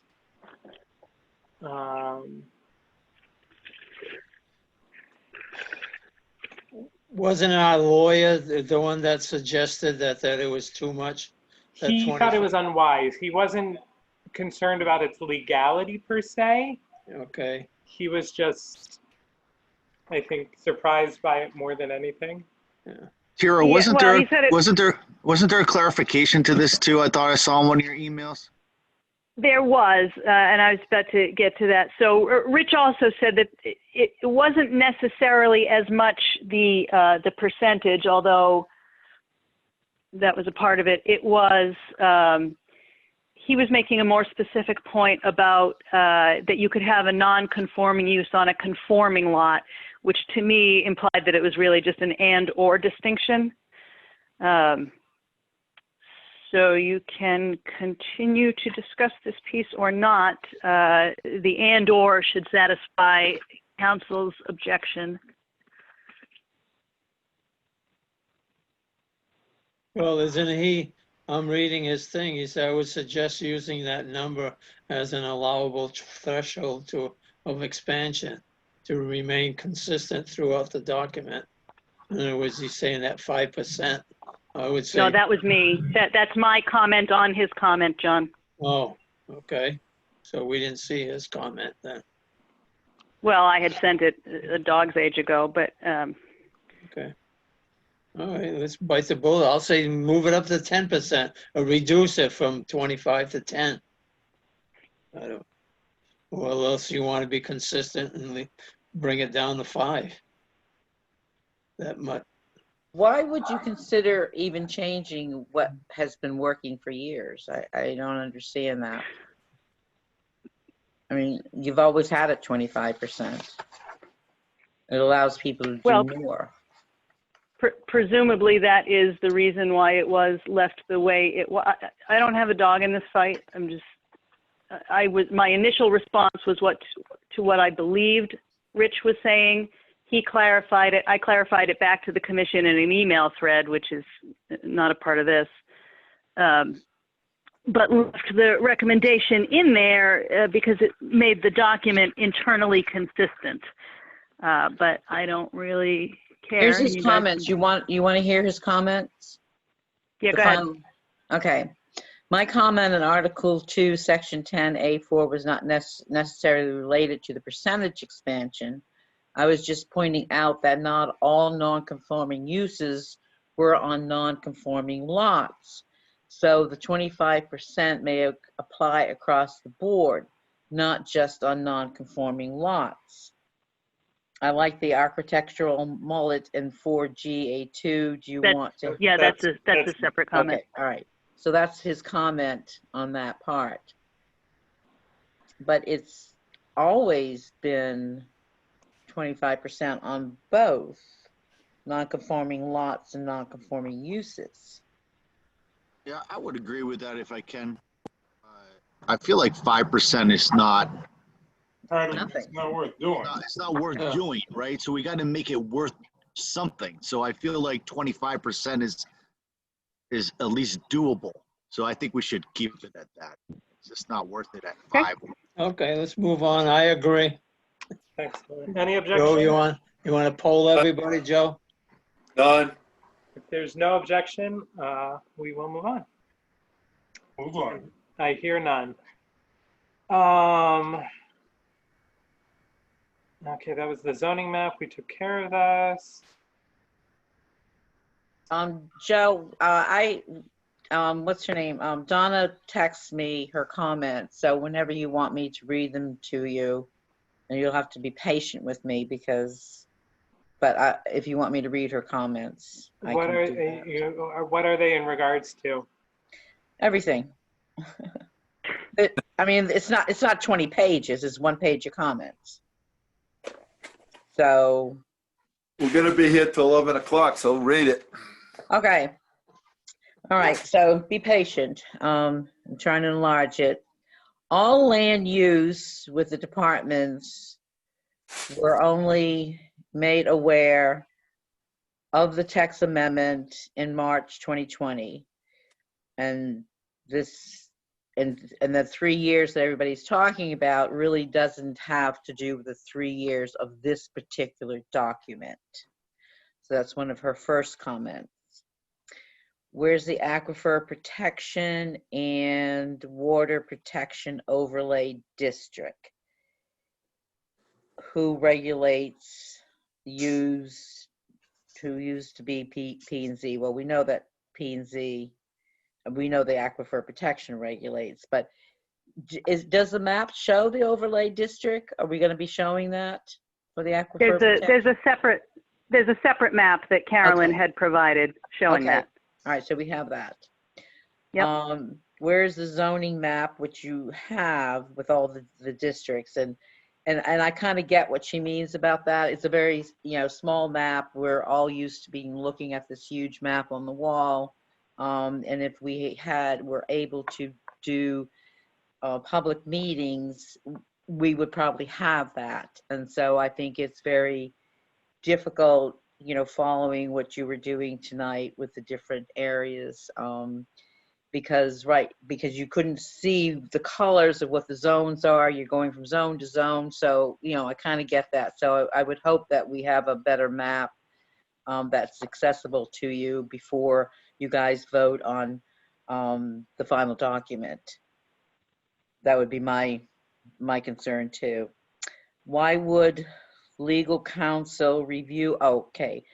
Why would legal counsel review text amendments after the P&E, public hearing and after PZ's, the Planning and Zoning Commission voted on it? It should be prior to. And then, let's see, did we have a road frontage definition? Frontage definition says all roads from, has to be taken on accepted town road. Okay, I'm not getting that. Accessory dwelling units, she doesn't know if there's a definition on that. Do we have a definition on accessory dwelling units? We do. Okay, so the road frontage definition, we have a definition on road frontage? Yes, there are several different definitions of several frontages. One Okay. of them, I believe, is road frontage. Okay. Need clarification. Oh, yes. This is a good one. Need clarification on unaccepted town road. And I would assume the need clarification is to, can you build on them? And we went through that last month. And you have a town ordinance that gives you the permission to do it, in which you have that site plan review coming up next Monday. So I don't know, you know, where that would go, you know, because every town I've ever worked with, well, the other town I've worked with, but I would think that all towns say you can't build off unaccepted roads. So I don't know. Does anybody have any comments on that one? Guys, nobody has comments? I think we're just trying to listen to. Okay, all right, good, okay. And then the last one, setbacks 1/6 of the lot's road frontage along a public way, whichever is less. And she said the same thing I've said, very confusing. It just doesn't. Even though Tara and I have been through it a couple of times, it still doesn't make any sense. It's like, give us a number.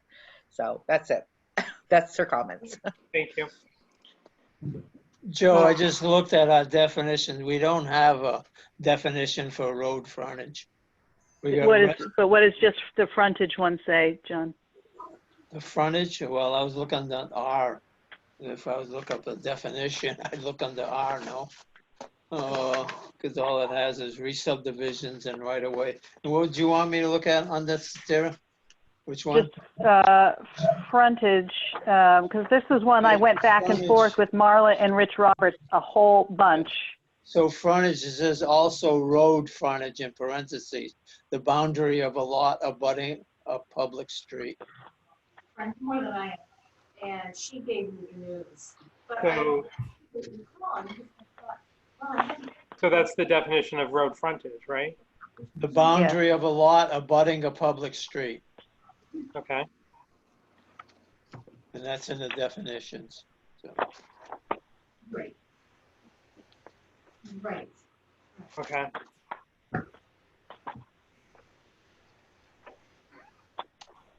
Thank you, John. Okay, our next, I'm sorry, did someone say something? excuse me, yeah. Joe, I want to say, just a suggestion is that if I was reading something and I wanted to know what the road frontage was or definition, I'd look under R that I first did. Maybe we could put that in parentheses, look at frontage or something to explain it. Yeah, gotta road be frontage, explained. frontage. I mean, we're dealing with this all the time, so a lot of this Yeah, stuff yeah. we recognize, but somebody, Joe Blow, first time through ain't gonna know where to find it. Yeah, I think that's a good point, you know, just road frontage, sea frontage, like you would see in a dictionary or something. Yeah. There's still going to be a raffle for the quilt raffle. Can you make that so, Tira? I can. Thank you. A lot of people, Article 4, Section 5, interior lots. We may have dealt with this. There was no frontage requirements mentioned for the interior lots. Did we resolve this or no? Let me take a look here. Janet had brought up the interior. Yeah, I've got recommended language there. in that punch list. So it's a pretty simple ad. An interior lot shall have an unobstructed right of access to a public road that is at least 50 feet in width. The lot line from which the right of access leads shall be considered the frontage line of the interior lot. An interior lot shall otherwise conform to all dimensional requirements for the district in which it is located. So that was my proposed solution. If people want a different option, that's fine. Sounds reasonable to me. Rebecca, I'm trying to look at what we have in the, is that in the current regs?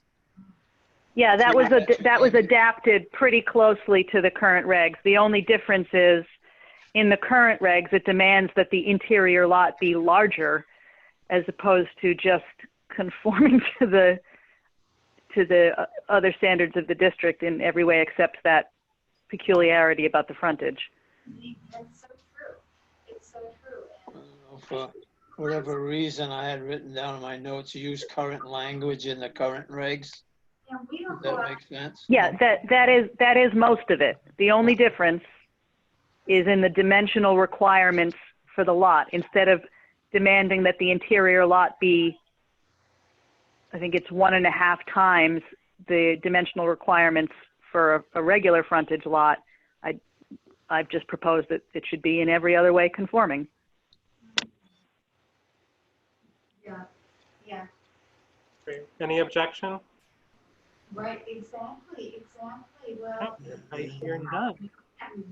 The next is a comment that there is some language in the Thompson Common Village District about shared driveways, all developments consisting of 2 or more buildings or attached units, e.g. townhouses or professional office buildings, shall utilize shared driveways to provide access to their developments in order to limit curb cuts.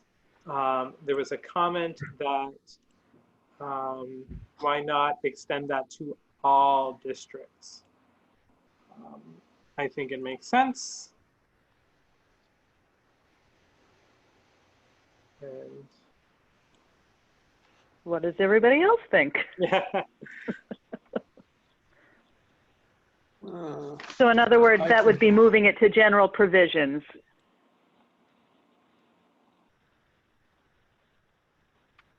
I'm going back and forth here between the current regs, or not the current, but the proposed regs and your final suggestion revisions, Tara. And apparently Attorney Roberts had questioned whether the conditions for shared driveways as described in the TCVD would apply to other districts as well. Seems to me to be logical, consistent to take that item out of the handful of individual districts where it appears and move it to become number 3 in this section. Meaning Article 4, Section 5, number 3. General provisions, yeah. Correct. So take that language I just read about shared driveways and move it to general provisions. For all districts, yes. For all districts. Yeah. Yes. Okay. And I put agree. That's one of them I agreed with. Excellent. Oh, I love it when you agree, John. I am hearing no objection. Okay. Article 4A, rural residential agricultural district. In the table of uses, farm stores existing is currently listed as a site plan review. Site plan with review. Yeah, and the suggestion is to make it a simple permit. And multifamily dwellings existing is currently a special permit. And the suggestion is to make it a site plan review use only. Because these are both existing buildings, existing properties, existing uses.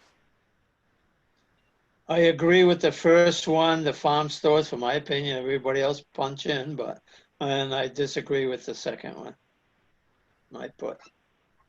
I agree with John Rice on that one. Alvin Hill agrees with John Rice on that one.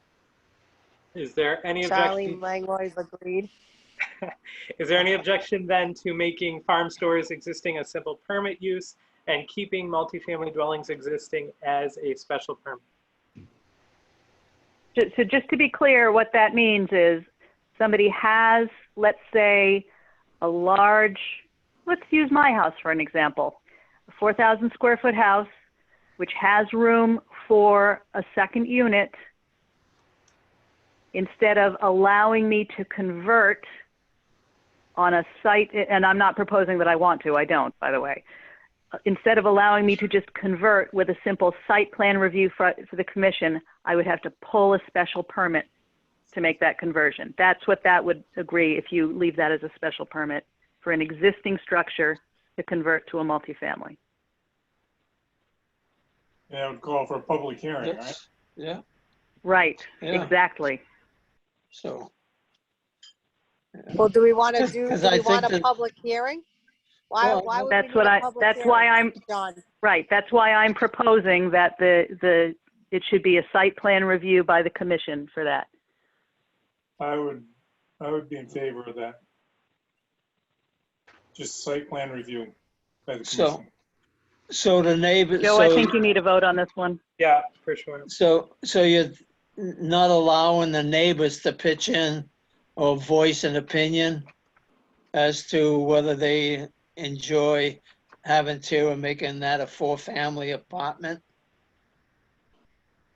If, That is if she correct. already if she meets the requirements and the setbacks, Yeah, but you're not gonna hear from the neighbors. You're making a decision and you and I don't live there. It's the neighbors should have some kind of input. That's a special permit, John. My reasoning, that's all. Yeah, and I kind of agree with that just because of the parking situation too. How many more cars are coming? What does that look like? I'm not saying that's going to be not reviewed or Yeah. site plan review, but I think I don't people know. should be able to comment on that. Okay. if Uh, it fits the zoning, so what, go ahead, Charlene. Well, I think what happens, I mean, obviously you want people to have a say, but we're seeing how many people, they only have a say when they want to squash something. They're never there to say, give a positive, to say, oh, that's a great idea. It's always a negative. Do you know what I'm saying? So, and then it stops people from doing anything because we think of our neighbors. Well, I am a neighbor to somebody, and I'm sitting in a planning and zoning seat because somebody put me there, and hopefully the 10 of us that are at the table could say at that point, to save the person the money, say, okay, well, what about the parking? And this isn't the best place to have it. And that would be a site review without them going for a special permit. And then we could say that we didn't want it. Could that happen? Yeah.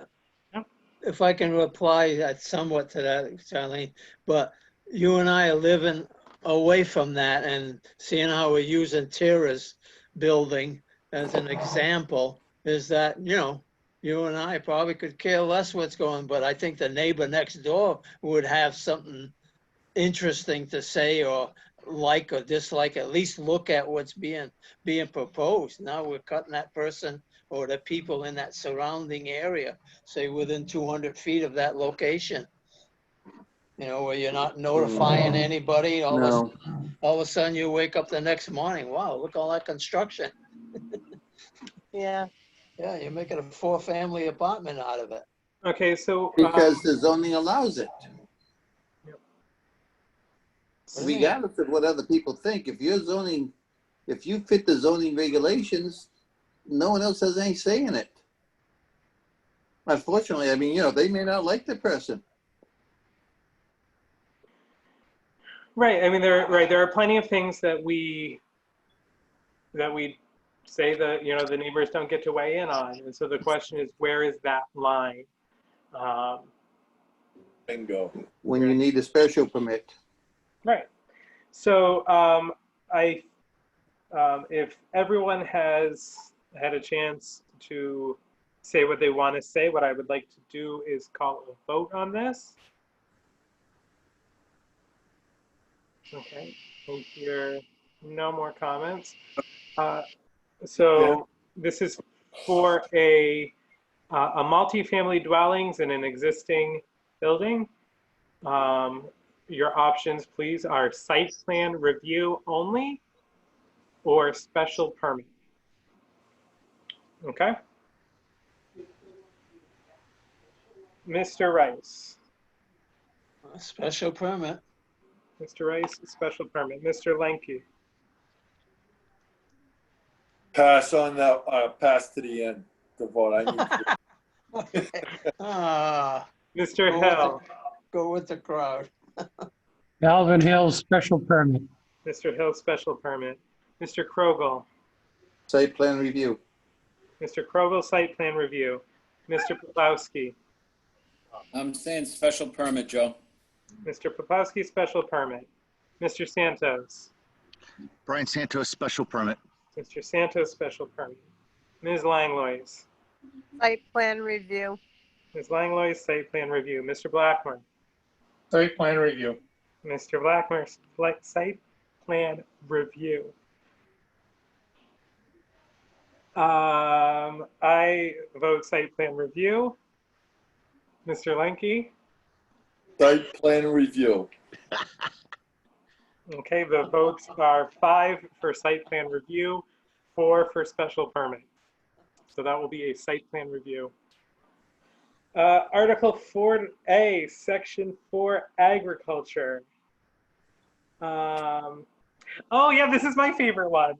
Definitions of livestock shall not include animals kept as household pets. A household pet is a companion animal that resides with the owner in the dwelling unit. This is to, as defined, right? This is the pig that we had. So this just gives a little bit more flexibility to the type of pets people can have and what the definition of livestock is. Is there any objection to making that change to the definition? Good, because Joe, can I? Go ahead, John. You want me to read what we have in the book for livestock? Well, yeah, right now, Domesticated animals other than household pets, including without limitation alpaca, bison, cattle, goats, horses, llamas, poultry, sheep, and swine. That's in the current iteration. That's what's in the latest and Right. greatest that I have. Oh, and Joe had asked me to strike the term without limitation, which I had also suggested, I believe. Right. So yeah, so we would get rid of without limitation, and we would include the clarification that a household pet is a companion animal that resides with the owner in the dwelling. So swine, for example, can be either livestock or a household pet, depending on its Living arrangements. Yeah, exactly. Any concerns with that change? Any objections? Mr. Chairman, Mr. Lenke. when we discussed that the last time, wasn't it brought up that they had to meet all the health requirements, by like a veterinarian, they had to meet all whatever, you gotta get like this, the shots and whatever. And then I believe some of that was either statutory or... I think that was the NDDH requirements for it. Right. But that would fall outside the jurisdiction of Correct. Planning and zoning. You don't zone for rabies shots. That's the Department of Ag requirement for pet swine. Yeah. Oh, there you go. Thank you, Cindy. You're welcome. Great. Article 4B, this is now in the Common Residential District. And it again is a recommendation to move multifamily dwellings with an existing building to a site plan review use. I'm going to make the assumption that commissioners will vote as they previously voted.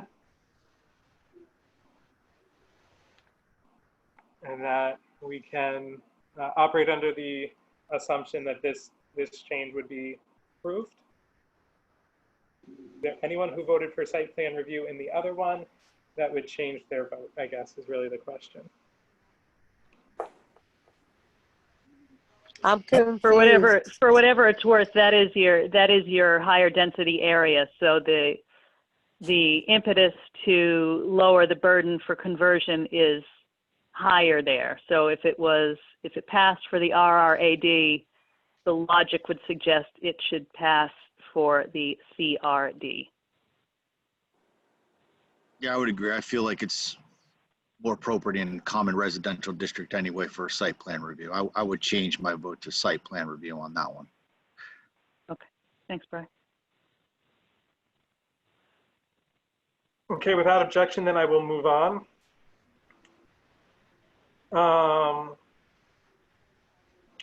There was a recommendation to add to the common residential district a section on household domestic fowl. The keeping of domestic fowl for household use is permitted in this CRD with the following limitations. Setbacks shall be as for an accessory structure to the primary building greater than 200 feet, regardless of the dimensions of any coop or other structure to house the domestic fowl. No more than 10 domestic fowl of any combination of species or breeds shall be permitted, and roosters are not permitted in this district. Mr. Chairman, Mr. Hill. a building greater than 200 square feet, not feet. Thank you. Oh, yes, thank you, Alvin. This is only in the common residential district. We do not have this language in any other district, right? Well, no, because in the RRAD, there's already allowances for setbacks for livestock anyway, because that's your agricultural district. So this arises in response to those people who say, well, can I keep a few chickens for my household use? According to the principle that if it is not described, it is not allowed, this is an allowance for, and I'll tell you right now, there's already people keeping chickens in R20. So this is essentially just legalizing people keeping the chickens they already have. Okay, I'm good with it. But maximum 10 chickens, right? Maximum of 10 domestic fowl, whether they be chickens, ducks, geese, turkeys, guinea hens, quail. Partridge in a pear tree. Partridge in a pear tree, polly birds. Any objection to accepting this language into the regulations? Okay, I hear none. Article 4C, Thompson Common Village District. In the table of uses, moving business or professional offices existing to a simple permit use. This is moving it from a site plan, from a site plan review to a simple permit. This would allow the zoning enforcement officer to permit the use of a business or professional office in an existing structure.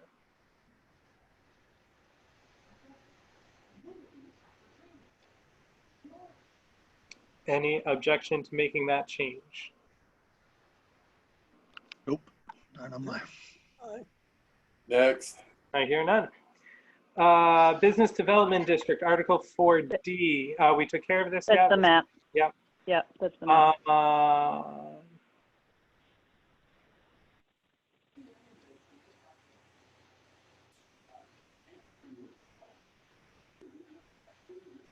Thank you. Recommend the following adjustments to these uses where they are proposed in existing structures. in the table of uses, again, this is now in the business development district. Business or professional offices should be moved to a simple permit, and shared artist or artisan workspace, again, in an existing structure, to a simple permit. Any objection? It's like a passage tracing too. Sorry, I think it's one too. Nope. Any objection to these changes? Nope. Hearing none. I was reading, Joe, excuse me. Yeah, Are go you- ahead, Mr. Rice. Are you including that number 26 multifamily dwelling? Nope, I wasn't there yet. Oh, okay. This is just business or professional offices and shared artist or artisan workspaces. Okay, I don't see that there, but okay. It's two above that. I don't know. Yeah. I was looking at table of uses. I thought you were there. Yeah, in a different district. All right, go ahead. In Okay. fairness, I actually probably meant to include that there. Since it's everywhere else. Yeah. However, it is something that you've voted on in other districts. Yeah. But this is what the business development district. So that's the map for E. Yeah, the next one is the map. And then to the next table of uses, John, this is where you were. Recommend the following adjustment to these uses where they are proposed in existing structures. Business or professional offices and food and beverage stores should be a simple permit, and multifamily dwellings should be a site plan review instead of a special permit. John, did you have a question on those? No, other than didn't that 26, we just discussed that multifamily dwelling, a site plan, and we were saying it should be a special permit. Well, yeah, that's what we voted on, and the commission chose a site plan review. I'm sorry? The commission voted on that and chose a site plan review. Okay. So you're not giving us the option here. In this one, it only says site plan review. Well, no, it's a suggested change. If anyone who voted for, so now we're in the Thompson Corridor Development District. If there's anyone who voted for it previously to be a site plan review and would switch to special permit, Yeah. that would change the vote. So we'd certainly be happy to entertain anyone. Okay, let it go. Yes, I don't. You know, I'm gonna put up all kind of. Go ahead. Okay, then I shall move on. In Article 4F, the Downtown Mill Rehabilitation District. First one's the map we talked again. About this, yeah. It's now again with another table of uses. Again, it's in line with what we've already agreed to in some of the other districts. Artist spaces becomes a simple permit. Business offices becomes a simple permit. Farm stores becomes a simple permit. Retail stores becomes a simple permit. And multifamily dwellings, a site plan review. So the only one that's different in that list is retail stores. That's the only one you haven't previously encountered in one of the other tables. And this is in the Downtown Mill Rehabilitation District.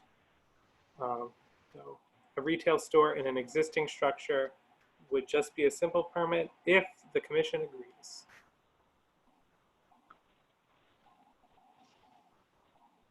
Are there any objections? Any objections there, guys? to that change? Nope, not from me. Okay, I hear none.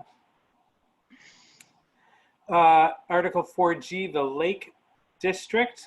These are the architectural mullets. So this is the conversation about what counted as a story, right? Because a lot of these buildings, as we've seen from the front, are a two-story building and then have a walkout basement towards the lake. And the question was, what do we consider a story? And so this language would not count a walkout basement as a story. And let me just clarify, Joe, because I know Alvin had some specific objections here. It has nothing to do with whether the building office considers that to be a story. It has only to do with whether the Planning and Zoning Commission views that as a story and therefore prohibited.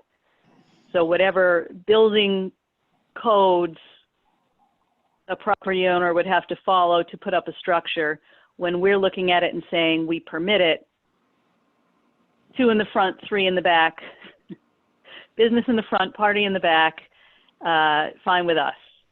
But I know Alvin had some different feelings on that. Well, I do, and the building code does. And it wouldn't be an issue with the way it's written, only because if the building official, using the code, the present code, if that,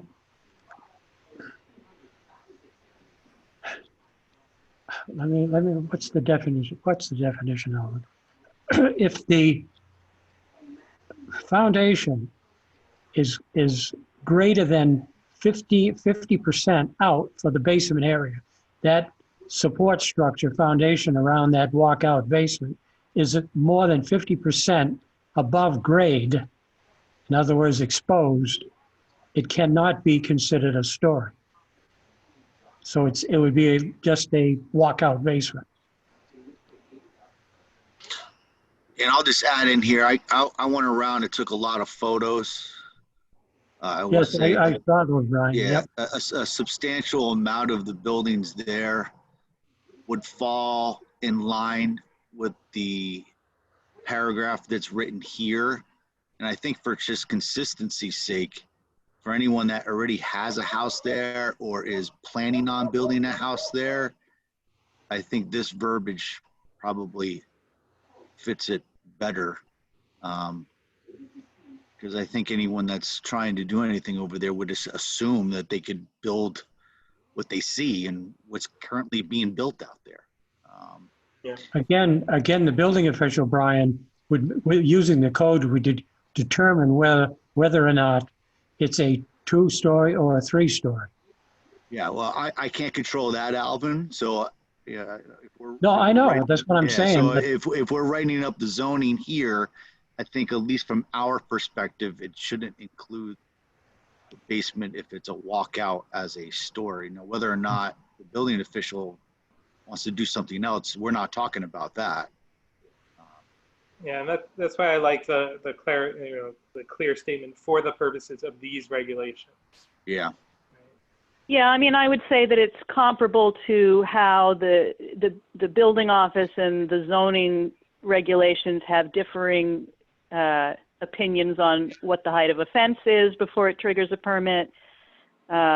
Same thing with, well, I guess we aligned the shed stuff, but previously the sheds were slightly misaligned, and it doesn't prevent the building office from applying their standards. It's just saying, when we're looking at it and somebody comes to sign off the zoning permit, one of the things Cindy is going to look at is just how many stories above the basement, whether it's a walkout basement or not. And that makes Cindy's life easier. If the building office has a quibble with it, but if you have 3 in front and 4 in back, now you've definitely got 3 stories regardless. Yeah, that makes sense. Sure. Mr. Chairman? Mr. Lanky? If you, well, it's on, I got page 53 here in the Lake District. And if you went to Article 4, Section 3, General Development Standards, and it's a little bit of reading here, but I'll try to get it through quickly. The following general standards shall apply to all building structures and uses in the LD, except as these regulations may specifically provide otherwise. A, dimensional requirements. And then it goes to F, the minimum lot area for development on new lots in this district shall be that which satisfies the NDDH standards for septic, potable water, and is not less than 4,500 square feet. Height of any building or structure. The maximum height of any building or structure shall be 2 stories. And then you got the lot coverage and your frontage and setback requirements and et cetera, et cetera. So you know, a basement is a basement. If you've got a walkout basement or a full basement, and if it's covered by 3 sides or 3.5 sides, you got to walk out on one side, it's considered a basement. Anything ground level down or 4 feet, like Mr. Hill has specified, is considered a basement. So 2 stories is anything above ground level. That is my interpretation. Thank you, John.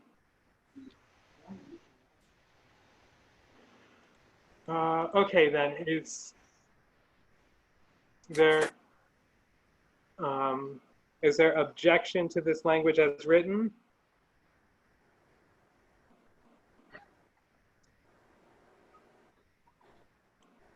Okay, hearing none,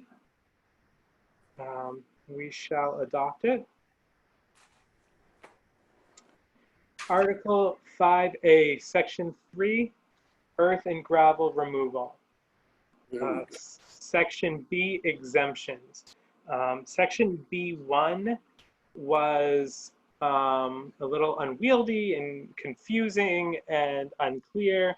And so Tira, with Mr. Santos and Ms. Blanchette, took a stab at some language. So I will read that here now and invite comment on it. So B1, excavations, not fills, for pools, raised foundations, retaining walls, basements, or other below-grade structures and earthwork associated with approved subdivisions do not require a grading permit, but are subject to building permits. A grading permit is otherwise required if any of the following criteria apply. A, earth movement is greater than 1,500 cubic yards in order to avoid 1, deep excavations, 2, excessive sloping, 3, excessive fills.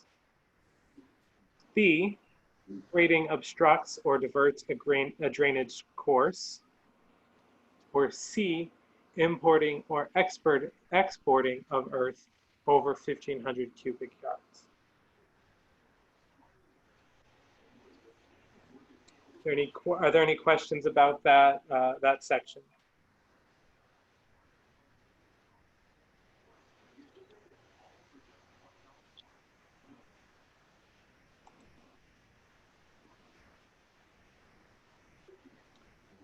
Are there any concerns about adopting that language? No, it sounded good.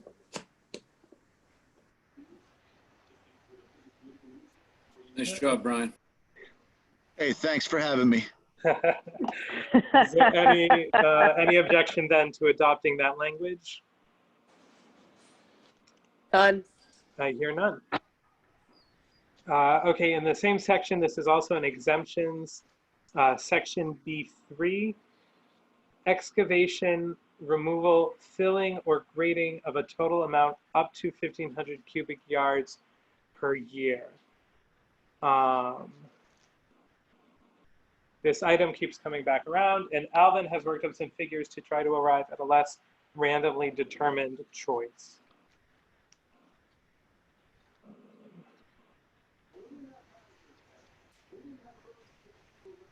Alvin, what you ended up sending was just the stuff, though, about the yardage fees, as I recall. fees, Did you actually? yeah. Right, Yeah. it was just the fees.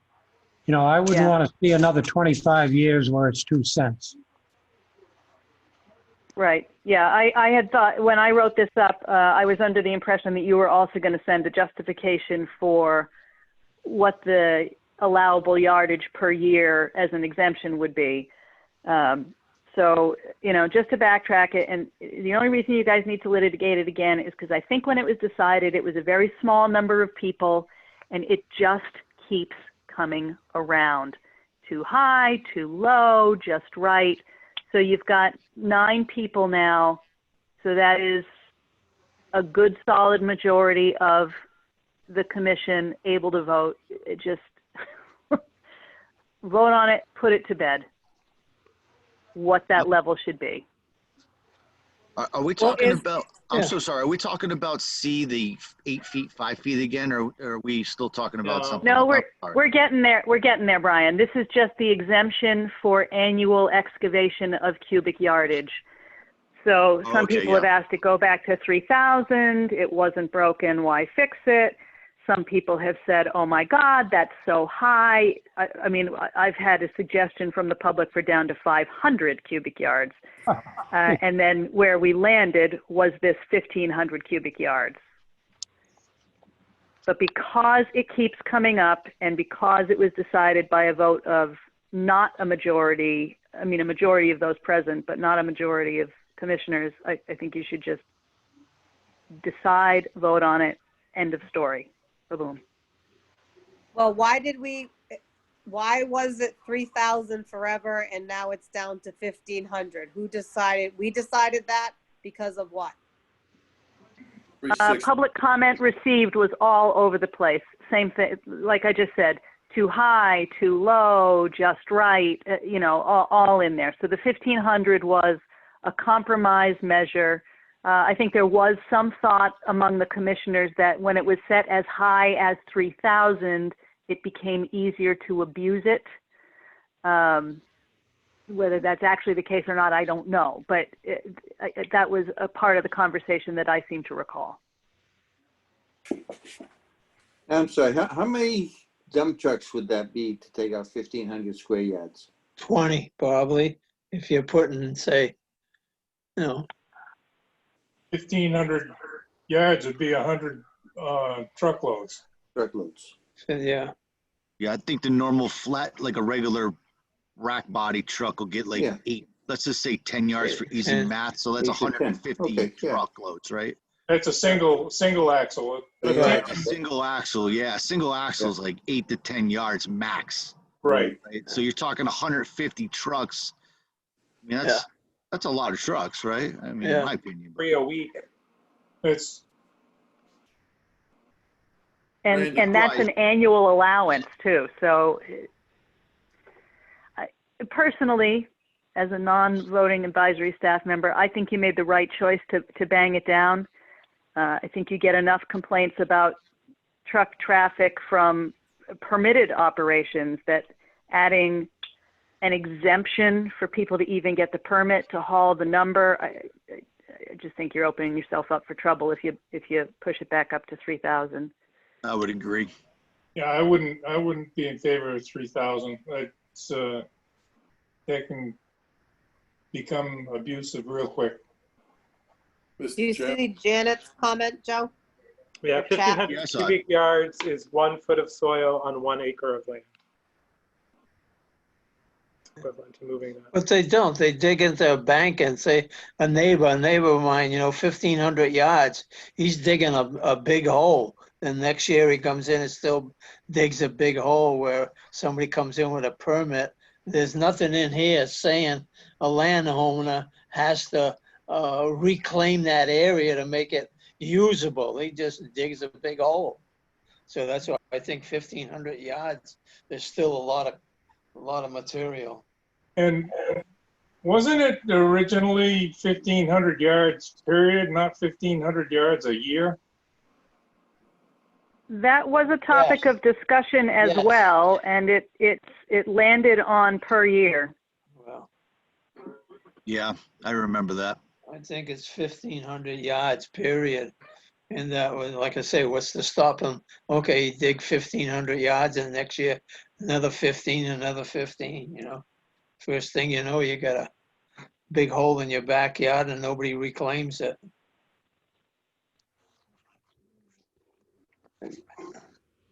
Does it say anything in the exemptions about per year? It doesn't say that. It just says earth movement and greater than 1,500 cubic yards. Right?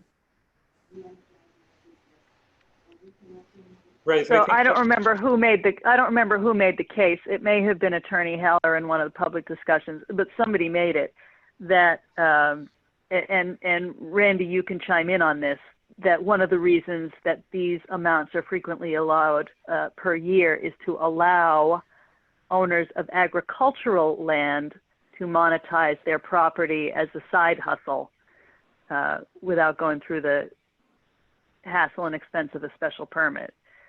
So you can respond to that as to whether you think that that is a reasonable observation, but that is an observation that was made. Well, I think that I'm inclined to go along with the 1,500 yards period. Now, in agricultural use, if you're leaving it on your property, you can move it all day and it doesn't count. It's when you're selling or moving it off premises that, and if it's for instance, to build a large cattle barn or something like that, that's a lot of soil, 1,500 yards. And if they need to do more than that, I can't quite visualize where you move that much for one structure. And I think that 1,500 yards per year is abusing the ability to do that. Yeah, and the reason to get a gravel permit, is. Right. If they want to move that every year, get a permit and do it right. Yeah, Cindy's gonna be out there counting the trucks coming out for a year. I think I'd eliminate that per year, just 1,500 cubic yards, and that would, if somebody came, if I made a complaint about my neighbor, and then you could come out and you can figure out that he excavated more than 1,500, I'd eliminate that per year and leave it at 1,500. I'm all for that, guys. I, as your advisory staff member, agree with that. I'm just going to point out that I had it that way, and in a prior meeting, it was decided to set it back to per year. Yeah, so I remember that. That was probably me, and I just changed my mind.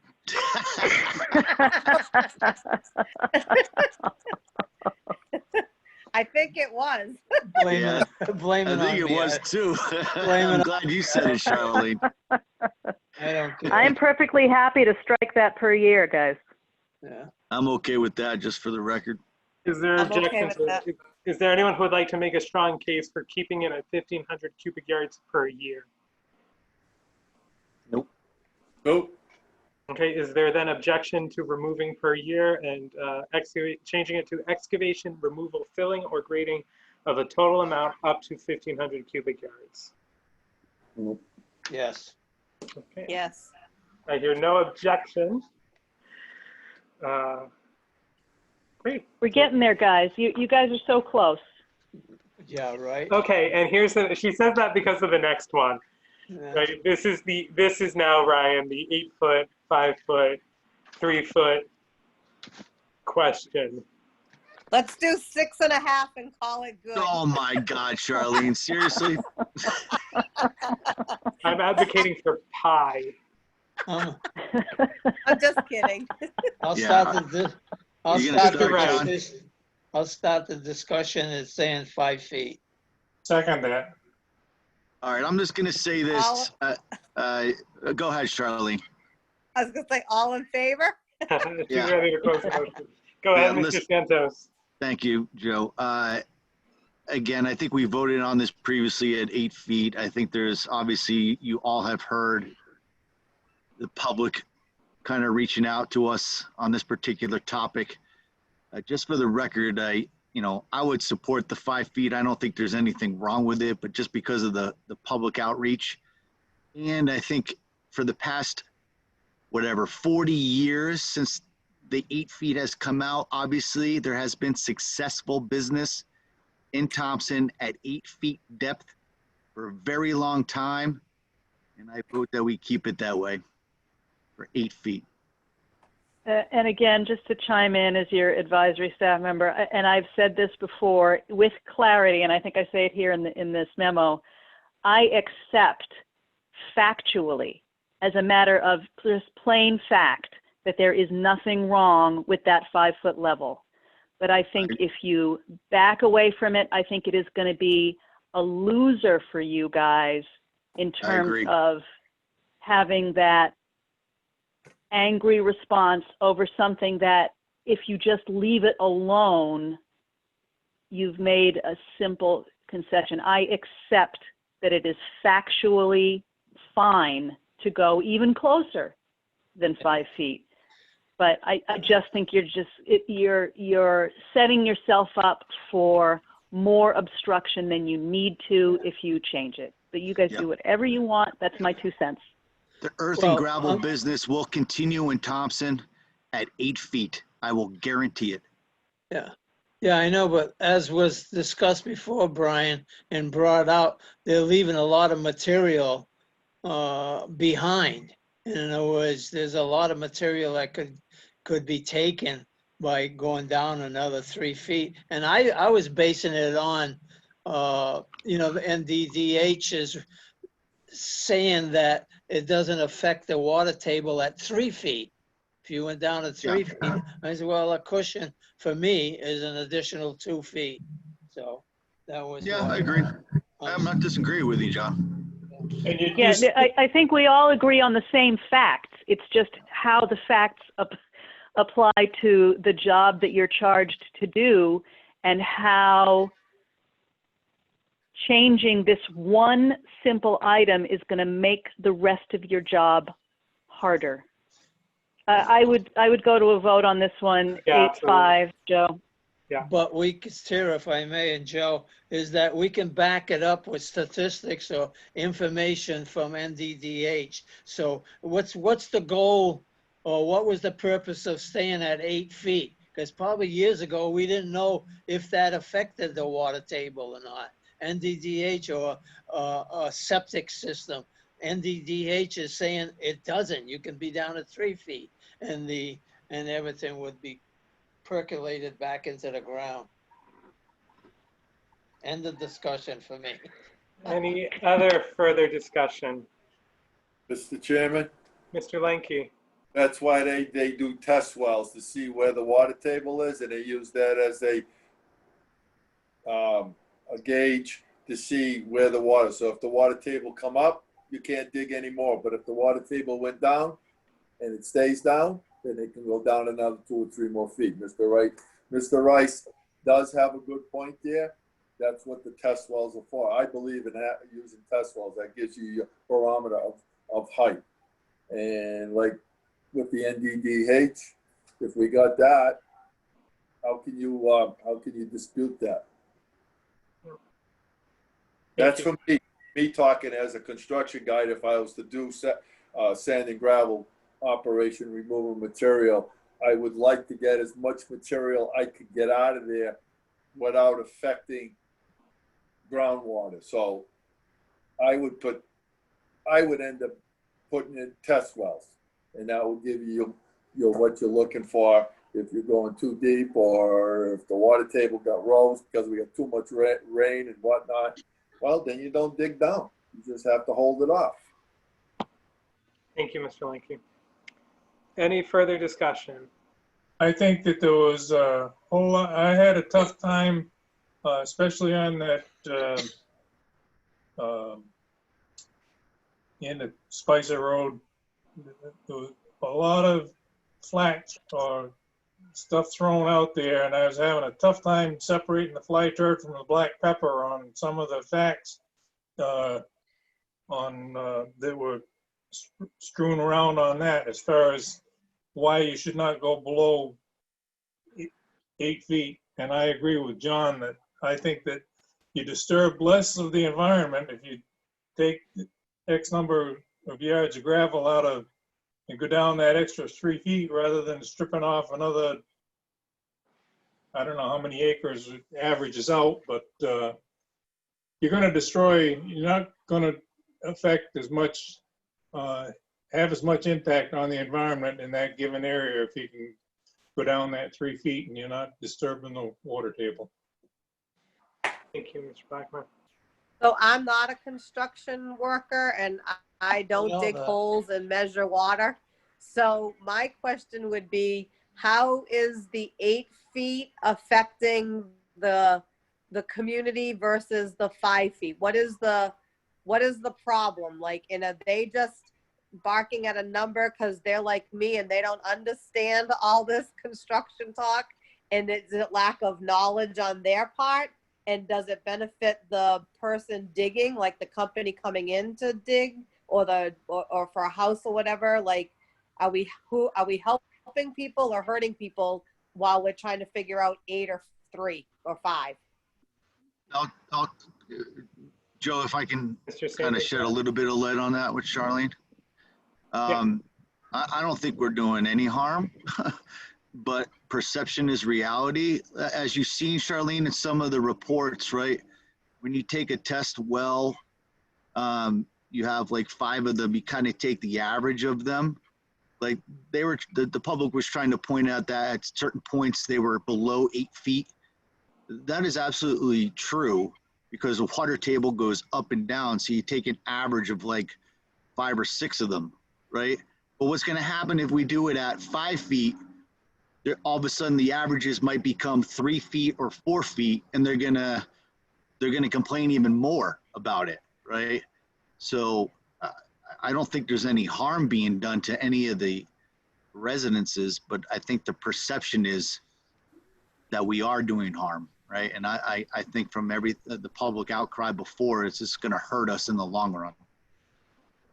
I think I was one that said, did I say 5 or 8? Can somebody go back and look at that? 6.5 is what you said. You said 6.5. No, that was tonight. We voted on this more than once. This was many meetings ago. Did say 5, Charlene. Yeah. Joe, if I can pipe in a little bit more on Mr. that, Rice. is that the intent of removing gravel in a specific area is to make the land usable, whether it's for agriculture or housing, is that the land has to be able to be used again for another purpose. And I think at 3 feet, we can do that. I mean, at 5 feet, you can do that because you can put houses in there and they'll be able to have their septic systems, etc. So, Can you use it at 8? yeah. Well, But there again, you're leaving all that material behind. If you own the property, you know how much material is in 3 feet? I think Alvin calculated. 4,500 yards per acre. Yeah. yeah, well, I'll say this and I'll go on a limb and maybe John or Randy will disagree with me. But if you take out 3 feet of good material, there's no one's going to convince me that they're bringing back good material, silty material. Like they're not filling it up with equal material, right? It's something. I'm going to call it something else. Well, I'd rather have the 3 feet of gravel. You're doing that whether it's 8. If you do that at 8 feet. I'm just saying that they're bringing in more, Randy. There's more of that stuff. I'm not saying it's doing any harm to the environment. I'm not saying that. I'm just saying it's not the same material. Yeah, It's but the exact If same I material. may, Joe, Yeah. if I may, I don't think anybody on this commission disagrees with the facts. So I don't think you need to discuss the facts because the facts are in agreement for everybody. It's which way you want to apply the facts. Nobody on this commission thinks that excavating to that 5-foot level is going to hurt the environment. The question is whether you think it's going to hurt your ability to do business later. That's what you're really voting on. Great. Yeah, good point. Thank you. So, I don't understand what you mean, Chair, when you say, are you going to do business later? I don't know what that means with your comment. What I mean is that we have a very animated group of residents, and to whatever level their anxieties are based on facts or perceptions, they exist, and they have made it complicated sometimes for this commission to do the business for which they were elected. So that's my only point. The facts are not in dispute. We all agree on the facts. I understand that. So if you're basing, so go to the facts. The fact is 5 feet isn't going to hurt the environment. So why don't you do 5 feet? And then prove that 5 feet is not going to hurt. And that's the vote. Yeah, that's for the commission to vote right now. Well, that's my opinion. So the all the stuff that we heard from the last episode, and we know we're all referring to that Aquatic Town Farm, I would suggest everybody here, go down the end of Spicer Road and look at that development right now, or that permit that was granted. And yeah, that house, it's unbelievable. And that's not in dispute either, I think. Yeah, and I think it goes even- down to Joe is not in my backyard. That's what that was all about.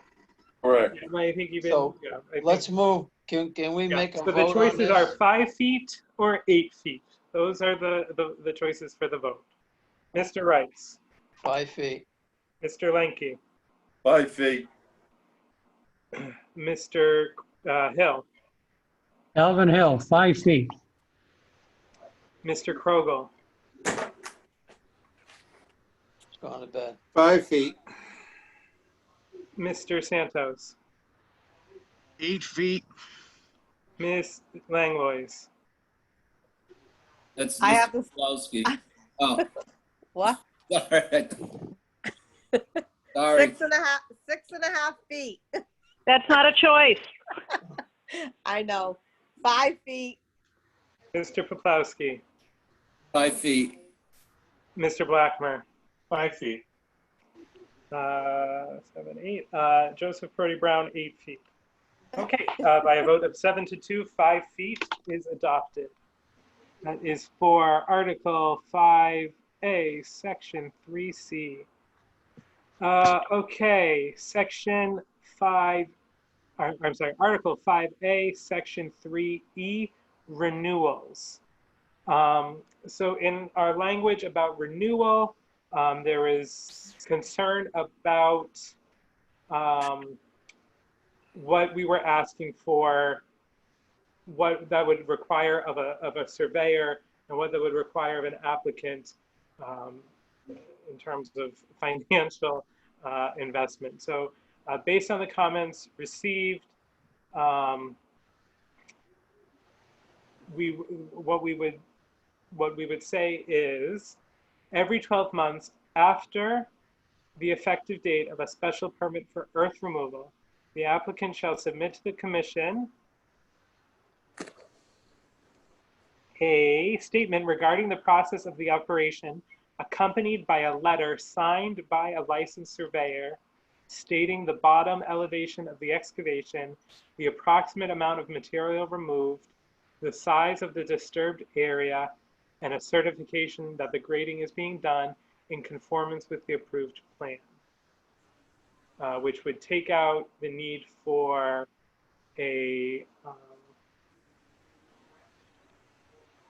some of the work of the surveyor. Yeah, it was the topography map. Yeah, That was the big issue. So we changed that with the bottom of excavation instead of topography maps or grading maps.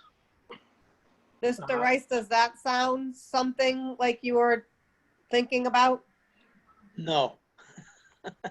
In that, what are we gonna do with, we look at the bottom elevations, that's all the original permit indicates what they're supposed to be doing, okay? So when they come in for renewal, I think the thing that we're interested, at least I'm interested in, is what have they excavated so far? And I like the idea we talked about. I don't know if it's evident here. I haven't read that. But if they're all done with phase 1, to reclaim that phase 1 and going into phase 2. And is that? Oh, that's just somewhere else, John. That's just not one of the things that was brought up for this discussion. What are we We've already gonna got do? that. What are we gonna do by stating, when we look at stating the bottom elevation of the excavation and the size of the disturbed area? Such a statement along with the site plan shall include the amount of material removed. They've already paid for all of the material in that phase 1, right? So what do we care about? How much they took out? If they're all done with phase 1, then it's all done. Yeah, They already I hear what you're saying, John, but it's addressed in a different, if I'm understanding you Well, correctly, which maybe I'm I'm not. I'm reading it out of what Joe just said out of renewals. Okay, the current such statement along with the site plan shall include the amount of material removed, current contours, cross-section highlighted in contrasting colors. Are we gonna look at that and understand it? So that's what we're eliminating. The only John, one- That's all the stuff we're Eliminated, taking John. out, John. because that's what's going to cost the applicant a bazillion dollars. So we've taken that out and focused on the more germane information. Well, Because why Sean, do you- However, this- based on your observation about reclaiming in phases, that's in the prior numbered item on that. That's just not what's being discussed. We've already agreed Okay, to the okay. gradual reclamation. Yeah, okay, what are we discussing then? I thought what Joe just read, I'm looking at Cindy and Tara, your. Yes, the next paragraph, suggested- John. Suggested revisions. right, based on comments received, we recommend striking the second sentence. So that's the sentence that begins such statement along with the site plan. We're going to get rid of that sentence and amending the first sentence as follows. So where it starts accompanied by a letter, we are changing that a little bit to say, changing it a lot to say accompanied by a letter signed by, A surveyor. stating the bottom elevation of the excavation, the approximate amount of material removed, the size of the disturbed area, and a certification that the grading is being done in conformance with the approved plan. So we're doing that in lieu of the site plan, the amount removed, the contours, the cross sections, the contrasting color. We're getting rid of all that. No, yeah, but you got that. You just read, Joe, the approximate amount of material removed. You got Yeah. that in there. Yeah, that's still in there. Yeah. You don't think that's important to know what they've done in the year? No, why?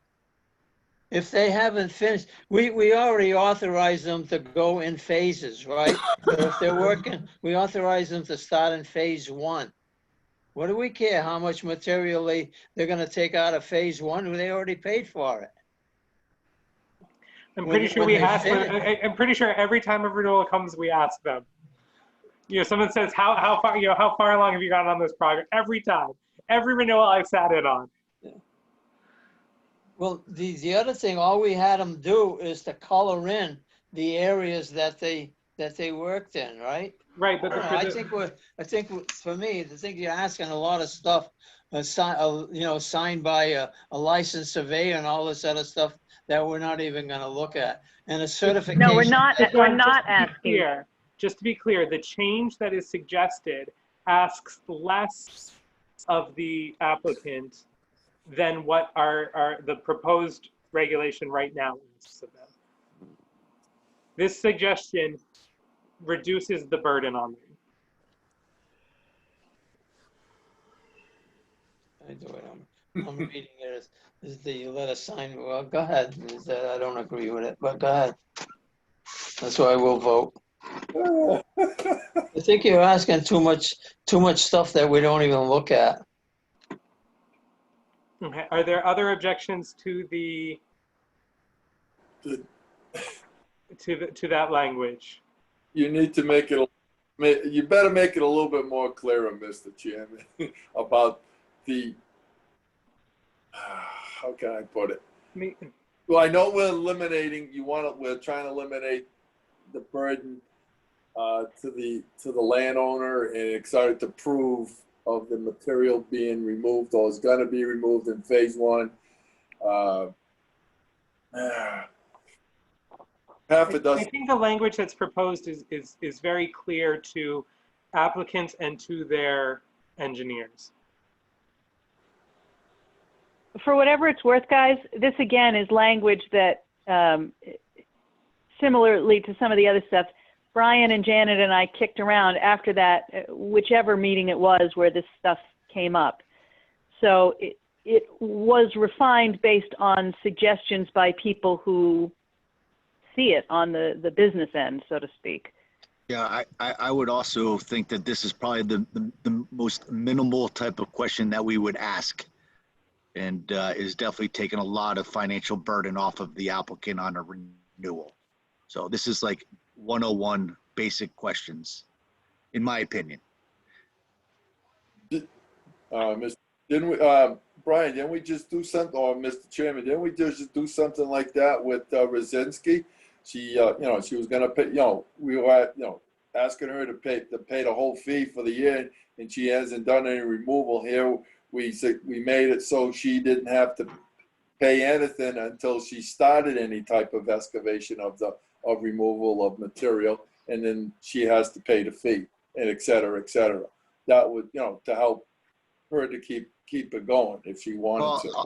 I'll throw out the hypothetical. If the person comes down for renewal and says, we have removed 0 yardage, well, that kind of answers these questions here. There's no bottom of excavation, so there's no surveyor needed, right? Correct. So, yeah. I mean, I think the commission would look at that and say, okay, yeah, we agree, and give them the renewal, right? And say, okay, well, if you do an excavation, we're looking for this at the end of the year, right? So, again, I think it's the most minimal questions that we could ask. What do you think of that, Mr. Chairman? I agree.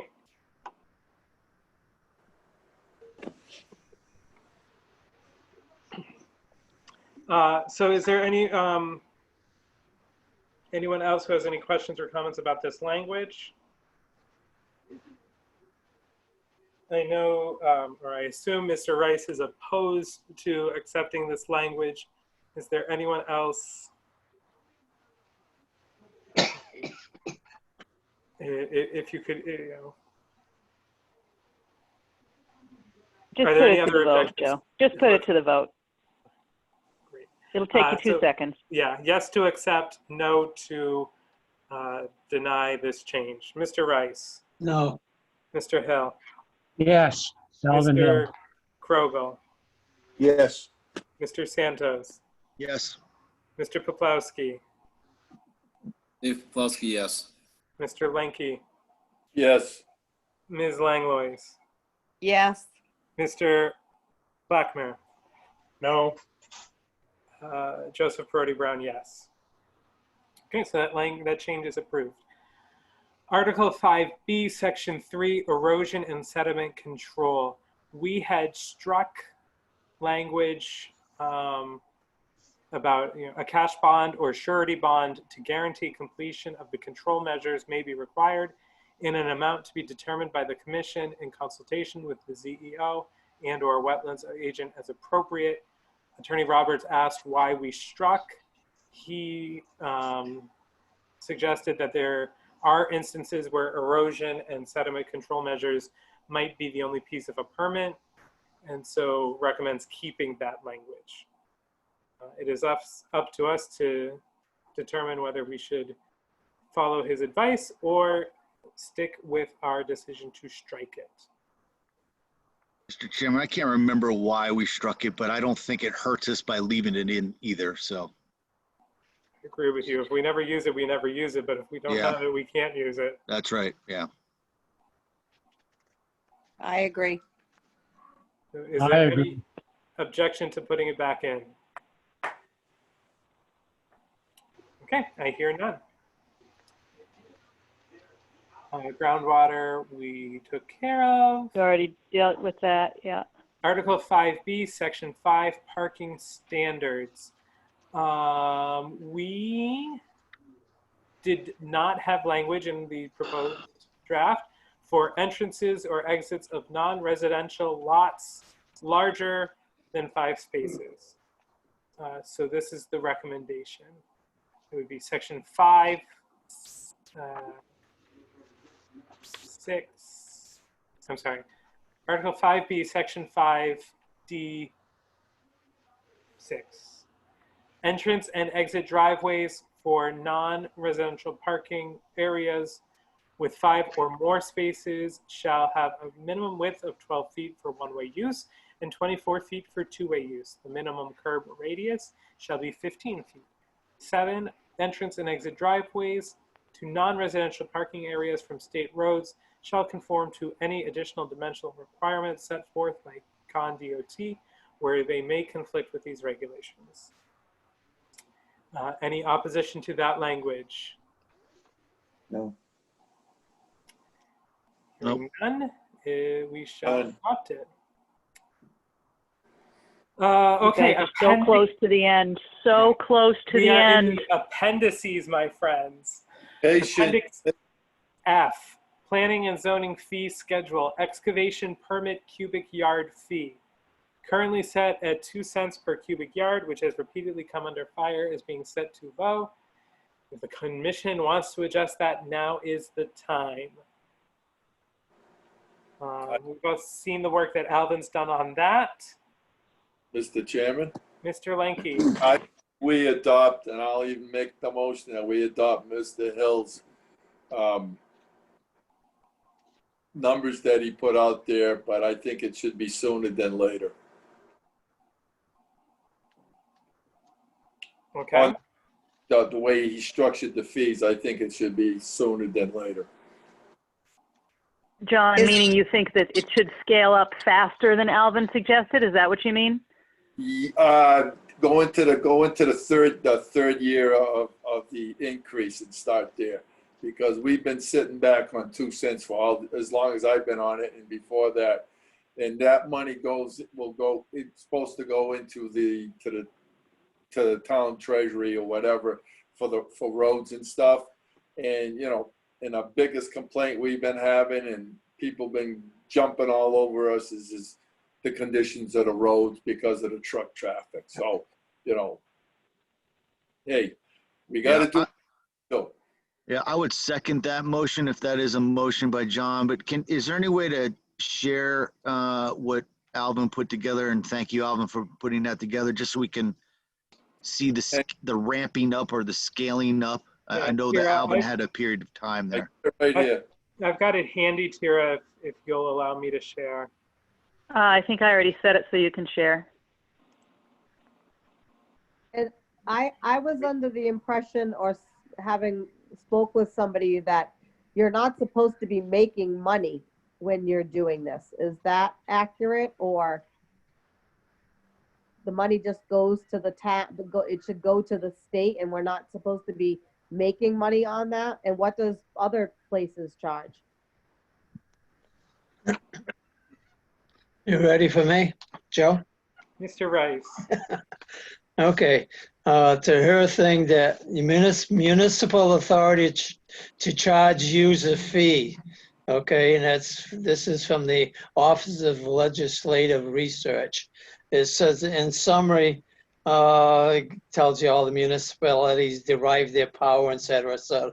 But to Charlene's point, and I think I was making that point to her at some time, states generally allow municipalities to impose various types of fees and charges, including administrative and user fees and special benefit assessment, but only to cover the actual costs of issuing a permit, providing a service, or funding an improvement. Now, to my question to Alvin is how did you come up with the 2 cents, 3 cents? How is that costing the town? In other words, why did you go up 2 cents or whatever? I'm looking at page 3, from 10,000, 3,000, it's 15. What increase? We pay Cindy, I think it's $20.87 an hour. So if you're saying that somebody's getting per cubic yard removed at 2 cents is $10,000.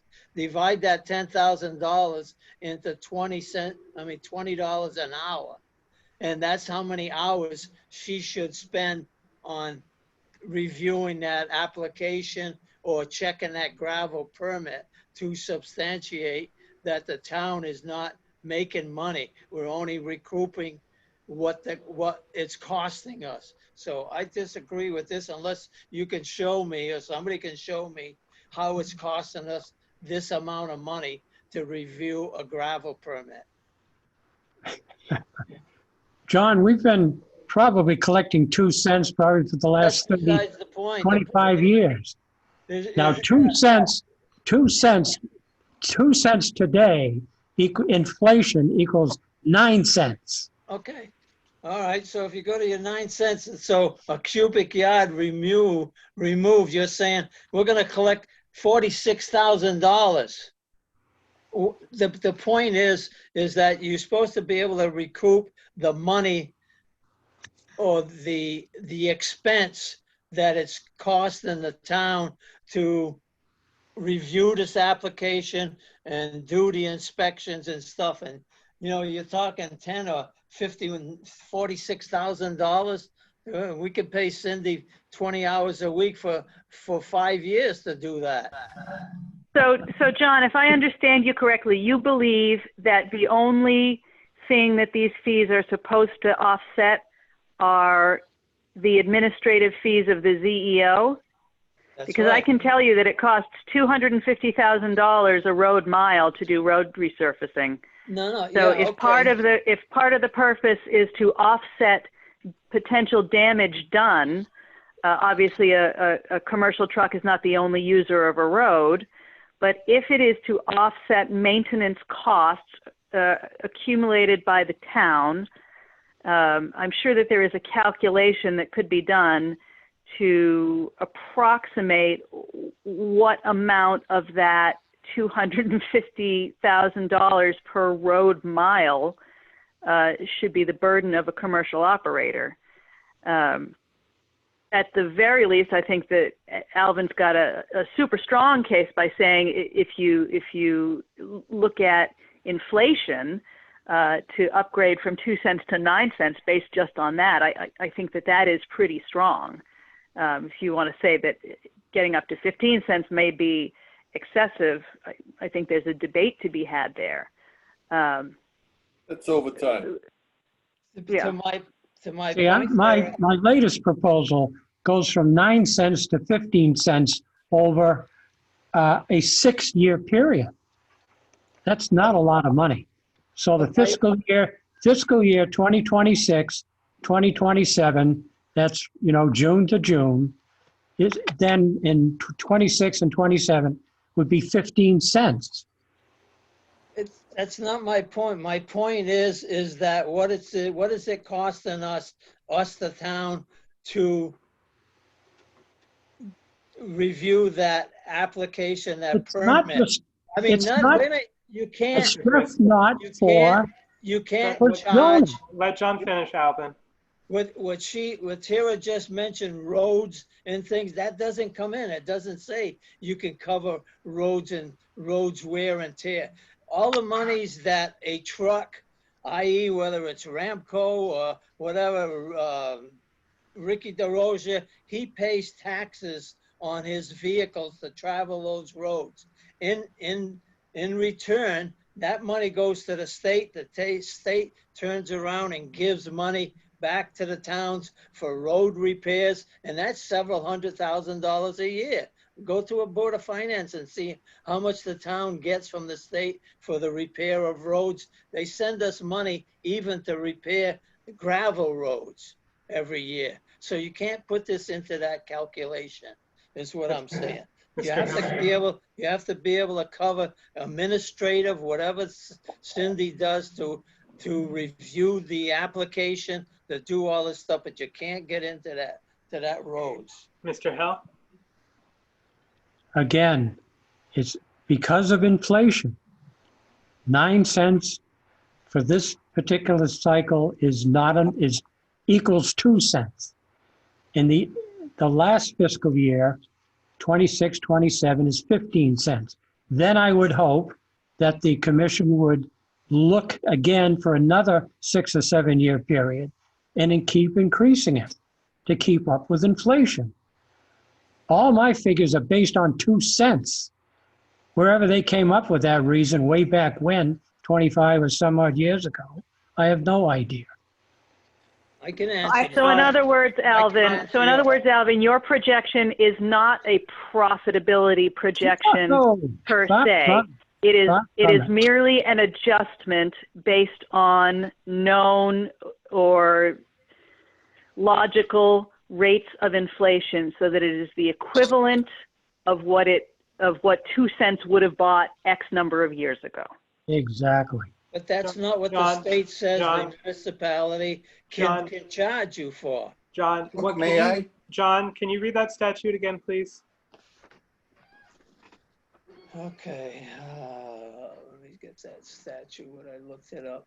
I think it's, municipalities derive their power through employees' fees and other charges from the state as discussed in OLR Report 2014 R0037. The U.S. the Constitution is silent on municipalities and other state political subdivision. This leaves it to the state to define municipal powers, including specifying the types of fees municipalities may impose and the conditions under which they may do so. States generally allow municipalities to impose, I'm getting dry here, various types of fees and charges, including administrative and user fees and special benefit assessments, but only to cover the actual cost of issuing a permit, providing a service, or funding an improvement. So I'm going to stop you right there, John. Yeah. Funding an improvement isn't that improving roads? Isn't that literally what they're doing? Bingo. I'll go you one on top of that, Joe. Providing a service. We are providing public roads. Right. Mr. Chairman, if I may? The Mr. state is Krogel? spending the money for that, though. Mr. Krogel? Also, if we are talking about administrative fees, I don't know what a town hall personnel was making back in 1976, but let's say $3 an hour. That would equate to $13 an hour in today's dollars. So right there is an increase, you know. But that's what I'm basing it on. Take what administrative or whatever has to be done to get this application approved. We're paying Cindy $20.72 an hour.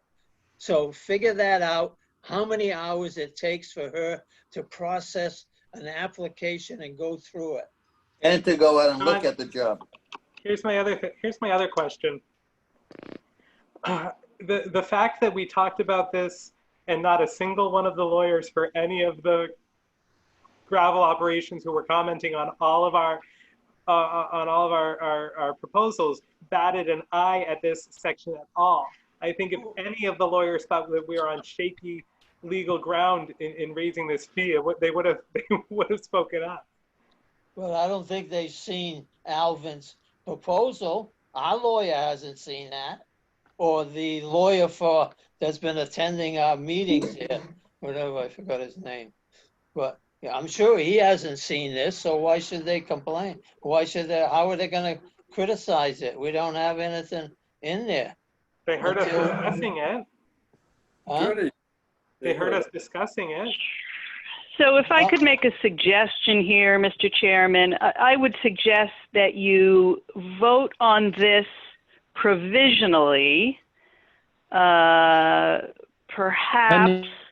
starting at the 9 cents per cubic yard level, because that's inflation adjusted to match 2 cents, and accepted based on confirmation from council that it'll fly. I mean, and however you want to word that, I think it'll be clear in the final record.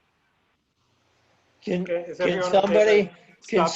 before I vote, can somebody, i.e. Alvin, seeing how he done so much work, or Tara, come up what it cost us to come up with a gravel permit? What administrative costs? How much time does she go out for inspections?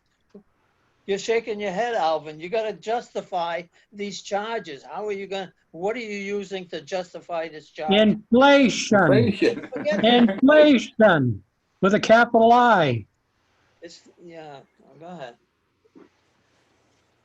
I mean, I agree with Joe, John, that the wording of the statute does in fact leave it pretty open-ended that services provided and improvements, or whatever the word was, specifically that is permitted within that statutory language. Now, if you want to balk at the escalation because it seems too close to profit making, even though Alvin has tried to scale it to a projection of inflation, I think that's okay. But I think the suggestion that municipalities can't recoup costs for wear and tear is not, I don't think their hands are as tied as you think. Now, you may not want to pursue the escalation, So can we make, but you're going to be in that same position. Why do we get money from the state to repair roads? Where do you think that money comes from? I don't think we got any money. Go ahead, All the Charlene. fees. It comes from all the I'm sorry, automotive just a fees. minute. Just a minute, please, Charlene.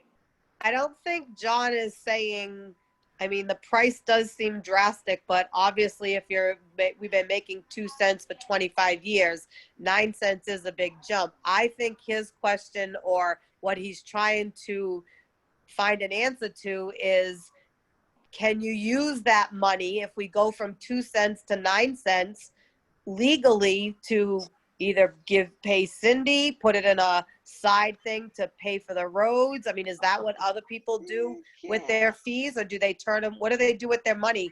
Because obviously we're going to make money, because we must have been losing money with the 2 cents. No. So- Just because you lost doesn't mean you're making. All the money that we come from all these applications and fees and stuff goes into the general fund of the town. That's it. It's not going to be designated specifically for roads or parks or anything else. All the building fees, Alvin, you should know, Donna does it, and it goes right into the finance office, into the general fund. Well, where do you think the 9 cents is going to go? If you want money for roads, you better go to the Board of Finance meeting and ask for it. So what I would like to do is act on Tara's suggestion and take a vote of the fee at 9 cents. Mr. Chairman, Mr. Lanky. last year, when we had the roads done in this town, 6.5 miles of road cost $1.5 million. And that came out of the budget in this town through the taxpayers. So that's a lot of money. So if we can recoup some of this money through the 9 cents to help do roads in this town, it's worth it. We got to do something. 2 cents ain't enough. Not just to cover Cynthia, our CEO, hourly stuff, but it's also part of it goes to the pay for help towards the roads. That was I guess the initial 10, but. That's the question, whether you can take that money to put toward the roads. I agree. I pay a lot of road tax on my trucks, and Right. and I know that the state reimburses the town, but I don't have the numbers to argue the point. But I agree with John on this. Wish I would too, but I'll bet you it's $300,000 to $400,000 a year that they get for road. So if I can further elaborate on that, and I just happened to have recently done these calculations while I was noodling around on the POCD. So there are 95.97 improved roads in the town of Thompson. A paved road has an average lifespan of 15 years. Correct. If you're going to put all of the existing roads in Thompson on a 15-year cycle so that they each get improved within that lifespan, every single year, the town of Thompson should be putting aside enough to do 6.5 miles of road, which is $1.5 to $1.6 million. In fiscal year 21, the road resurfacing budget approved by the Board of Finance is $375,000. Now, I acknowledge that some money will come from the state, but it is not going to back fund $1.6 million every year if the amount of tax levy we're taking in is only going to support $375,000. So the question is, if the statutory language does allow the assignment of fees for services provided, which I would argue includes the public roads, or general maintenance and improvement, then you have a strong justification for improving the fee, certainly at least to the 9 cents matching the rate of inflation. So, yeah, so what I would like to do is take this vote for 9 cents a cubic yard pending council's approval. So, a provisional vote with the proviso that we will run this logic by council. So the vote is on 9 cents a cubic yard. Joe, Yeah. I still would, part of that, our motion should be that sand and gravel fee per cubic yard from 9 cents to 15 cents. If that 9 cents agrees, it could be for the next 25 years, it's going to be 9 cents. I would like to see that full chart from 2021 to 2026, 27. So, A schedule of I hear you, escalation. Alvin. I hear you. Okay. Correct me if I'm, Tira, this is an appendix, right? So we can vote on the appendix at any time without voting on the regulations. Is that correct? I believe that is correct. The schedule of fees, one of the reasons we take the specific numbers out of the text and put it into a schedule of fees is so that the schedule of fees can be amended as needed. So, Alvin, with that understanding that we can revisit the schedule of fees at any time, do you still want to include the escalation in this vote? Yeah, that whole fee schedule, yes. Okay. So this will be a vote on a fee of 9 cents per cubic yard for sand and gravel applications with a 6-year Cycle. 1 cent a year escalation to 15 cents in 6 fiscal years. Is that clear to everyone? And this would be pending approval of the lawyer. Mr. Hill. Alvin Hill, yes. Mr. Hill votes yes. Mr. Krogel. Yes. Mr. Krogel votes yes. Mr. Santos. Ryan Santos, yes. Mr. Santos votes yes. Mr. Poplawski. Dave Poplawski, yes. Mr. Poplawski votes yes. Mr. Lenke. Yes. Mr. Lenke votes yes. Ms. Langlois. Yes. Ms. Langlois votes yes. Mr. Blackmer. No. Mr. Blackmer votes no. Joseph Perotti Brown, yes. And I don't see John, is that correct? Did John drop off? Yeah, I know. Oh, Okay, so that motion carries. Mr. Chairman, Mr. Lenke. I would like to throw a note into you so that people understand. We got $260,000 from the state of Connecticut towards road repairs and whatever.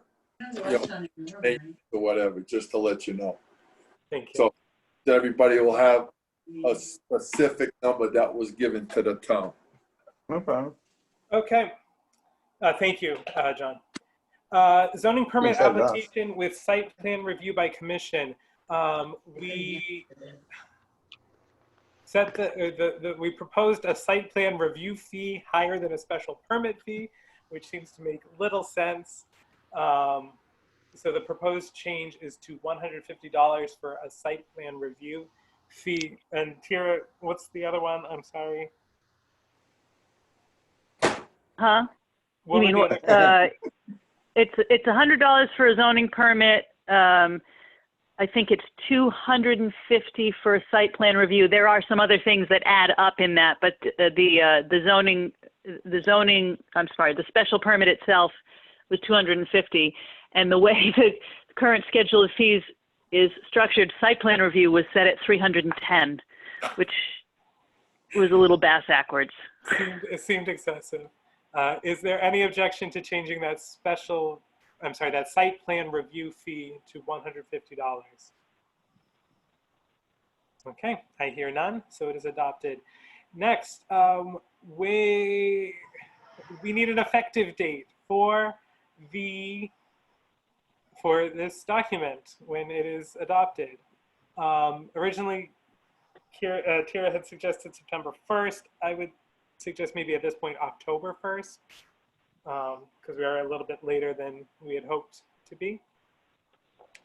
Can we make that sometime in, I mean, we've only lost 2 weeks, so can we make that mid-September? And I only say that, Joe, because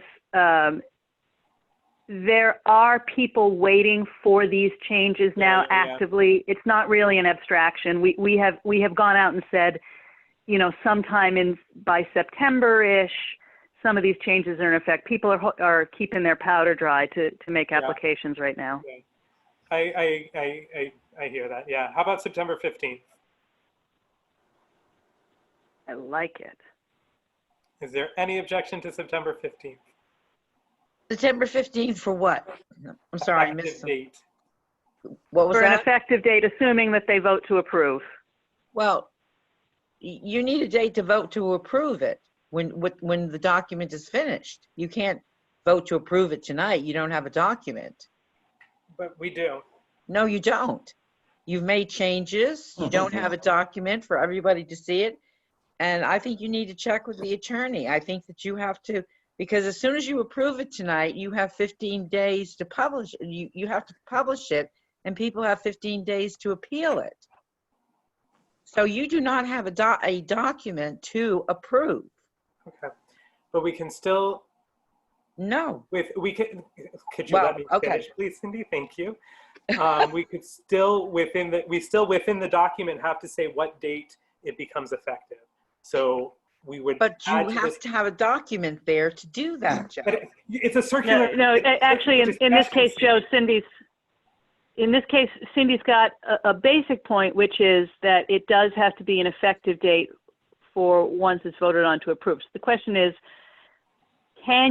should you approve this document with changes as proposed, again, provisionally, just like you do with a whole bunch of special permits, provisional on this being completed. So in other words, the burden then shifts to me to complete the changes as directed,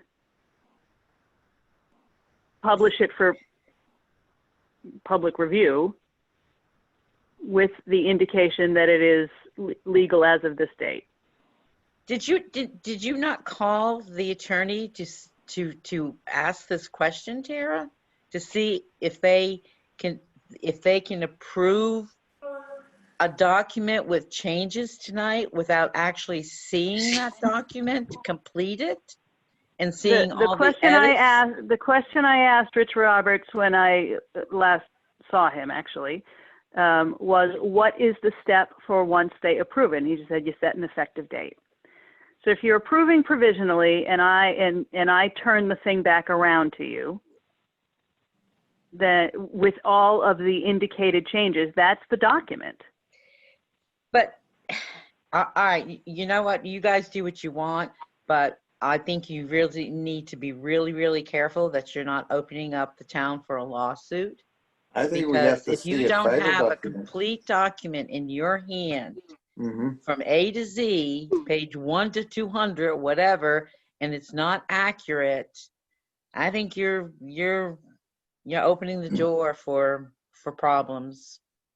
Yeah, I know on the unions, we could not vote on anything until we had an actual document in our hands. Well, I mean, it's a fair point for caution. I can turn this draft around in 2 days, tops. I mean, you're having a meeting next These are not Monday. excessive changes. You have a meeting next Monday, you can put it on the agenda. The agenda's not completed yet. I think that's a good idea. Okay, that's fair.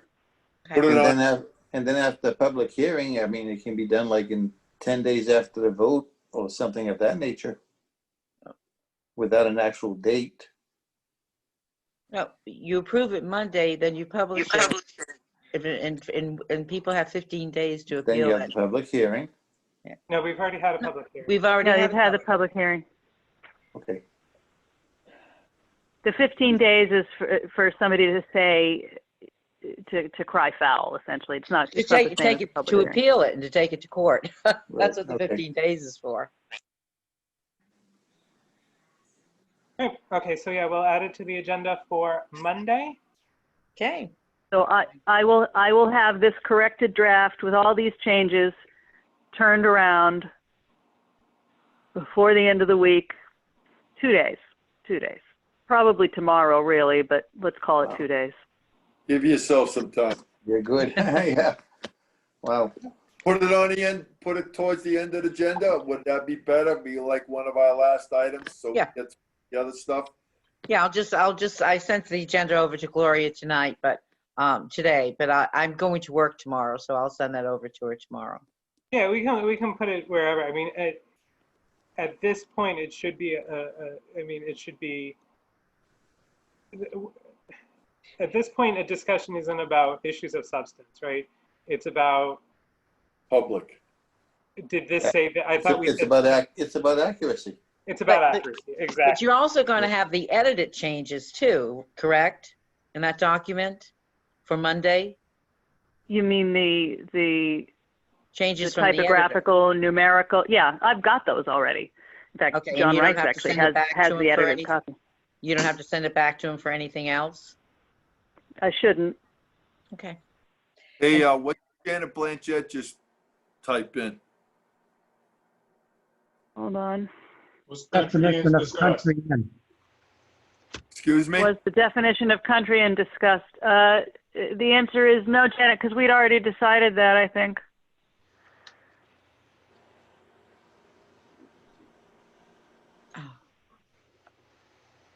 Oh, you know what? No, she's right. It's a good thing she brought that up. One more thing, guys. You'll remember at the last meeting, the only thing we did really get to was whether the definition of country inn should include the provision that personal services may be offered, and some members of the commission wanted specific lists of personal services. Yes, you're right. Yes, and I talked to Joanne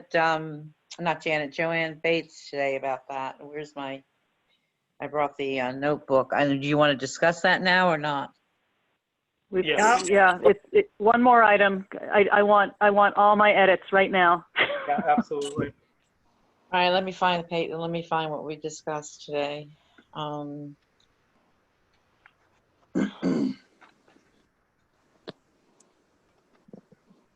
Oh boy, sorry.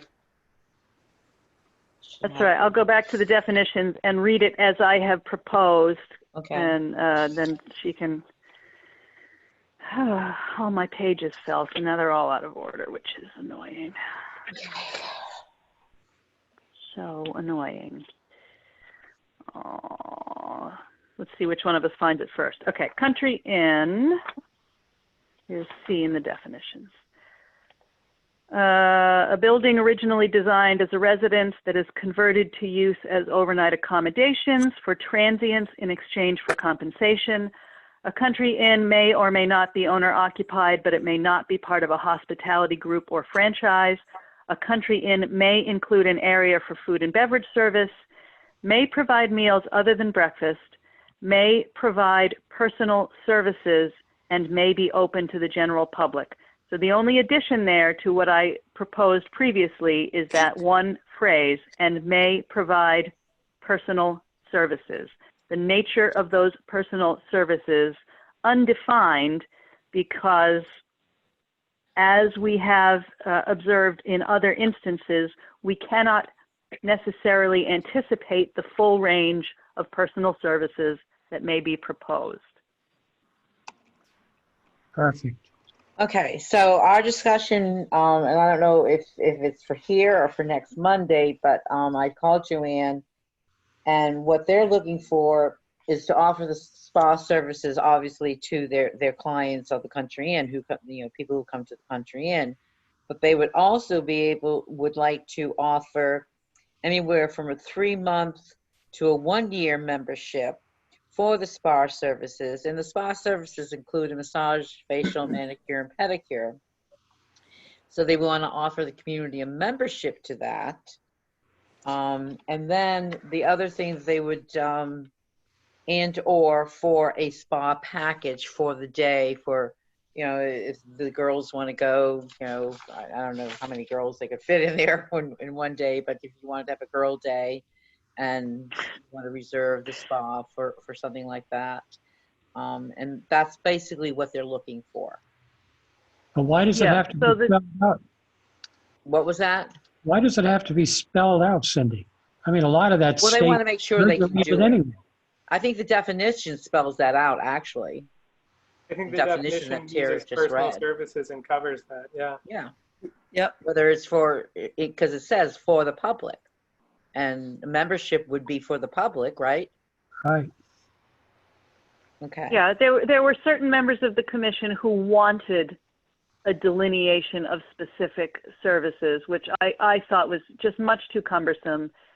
And you're going to end up going back and getting requests for variances. You know, personal services are personal services. Let them be. It's Well, the properties to which it applies are, you know, high-end properties. I don't think we really have to worry about An you know, overrun of we don't need a traffic. solution looking for a problem here. And the reason why it came up again with me today is because when I go and do the agenda, I take a look at the minutes from the last month to see what I might have missed during the month, to find information for the members that they asked for. And I read that paragraph that was in the minutes, and I said, I better follow this up with Joanne, because Joanne and I did play telephone tag for about a week after the last meeting, and then I just, you know, let it go. But I always pay attention to the minutes when I'm preparing the agenda for Gloria to write up. And that's why I had the conversation with her today. And the other thing that they wanted to add on the public, you know, the services, the spa services, was to offer a lunch, you know, to a group of people who were coming in for those services. Yeah, and that's covered as well, right? Meals other than breakfast may be served. Yep. Yeah, But like I Tara said, think it's you not- should be looking for the simplest solution that accomplishes your goal, which I think really just the adding of the phrase should do it. Now, I think what the definition, because you put in there for public use, private or public use, right? I don't have it in front of me, but if I remember what she just read. Yeah, maybe open to the public. I think I think that's a good point, Cindy. Yeah. They just want to make sure their tracks are covered because they want to do everything right. Yeah. Guys, just vote on it, put it on the record so that Gloria has it in the minutes when I send her the recording, and then we're done. Is there any objection to that definition? No. No. Hearing no objection, that definition is accepted. And with that, and my thanks, I will entertain a motion. You got it. Yes. Mr. Langy moves to adjourn, seconded by Mr. Hill. At 9:52, this meeting is adjourned. Thank you all very much. Thank you. Thank you, Joe. Good night. Good night, everybody. Good night. Thank you. Night. Oh, at least we didn't make it till 11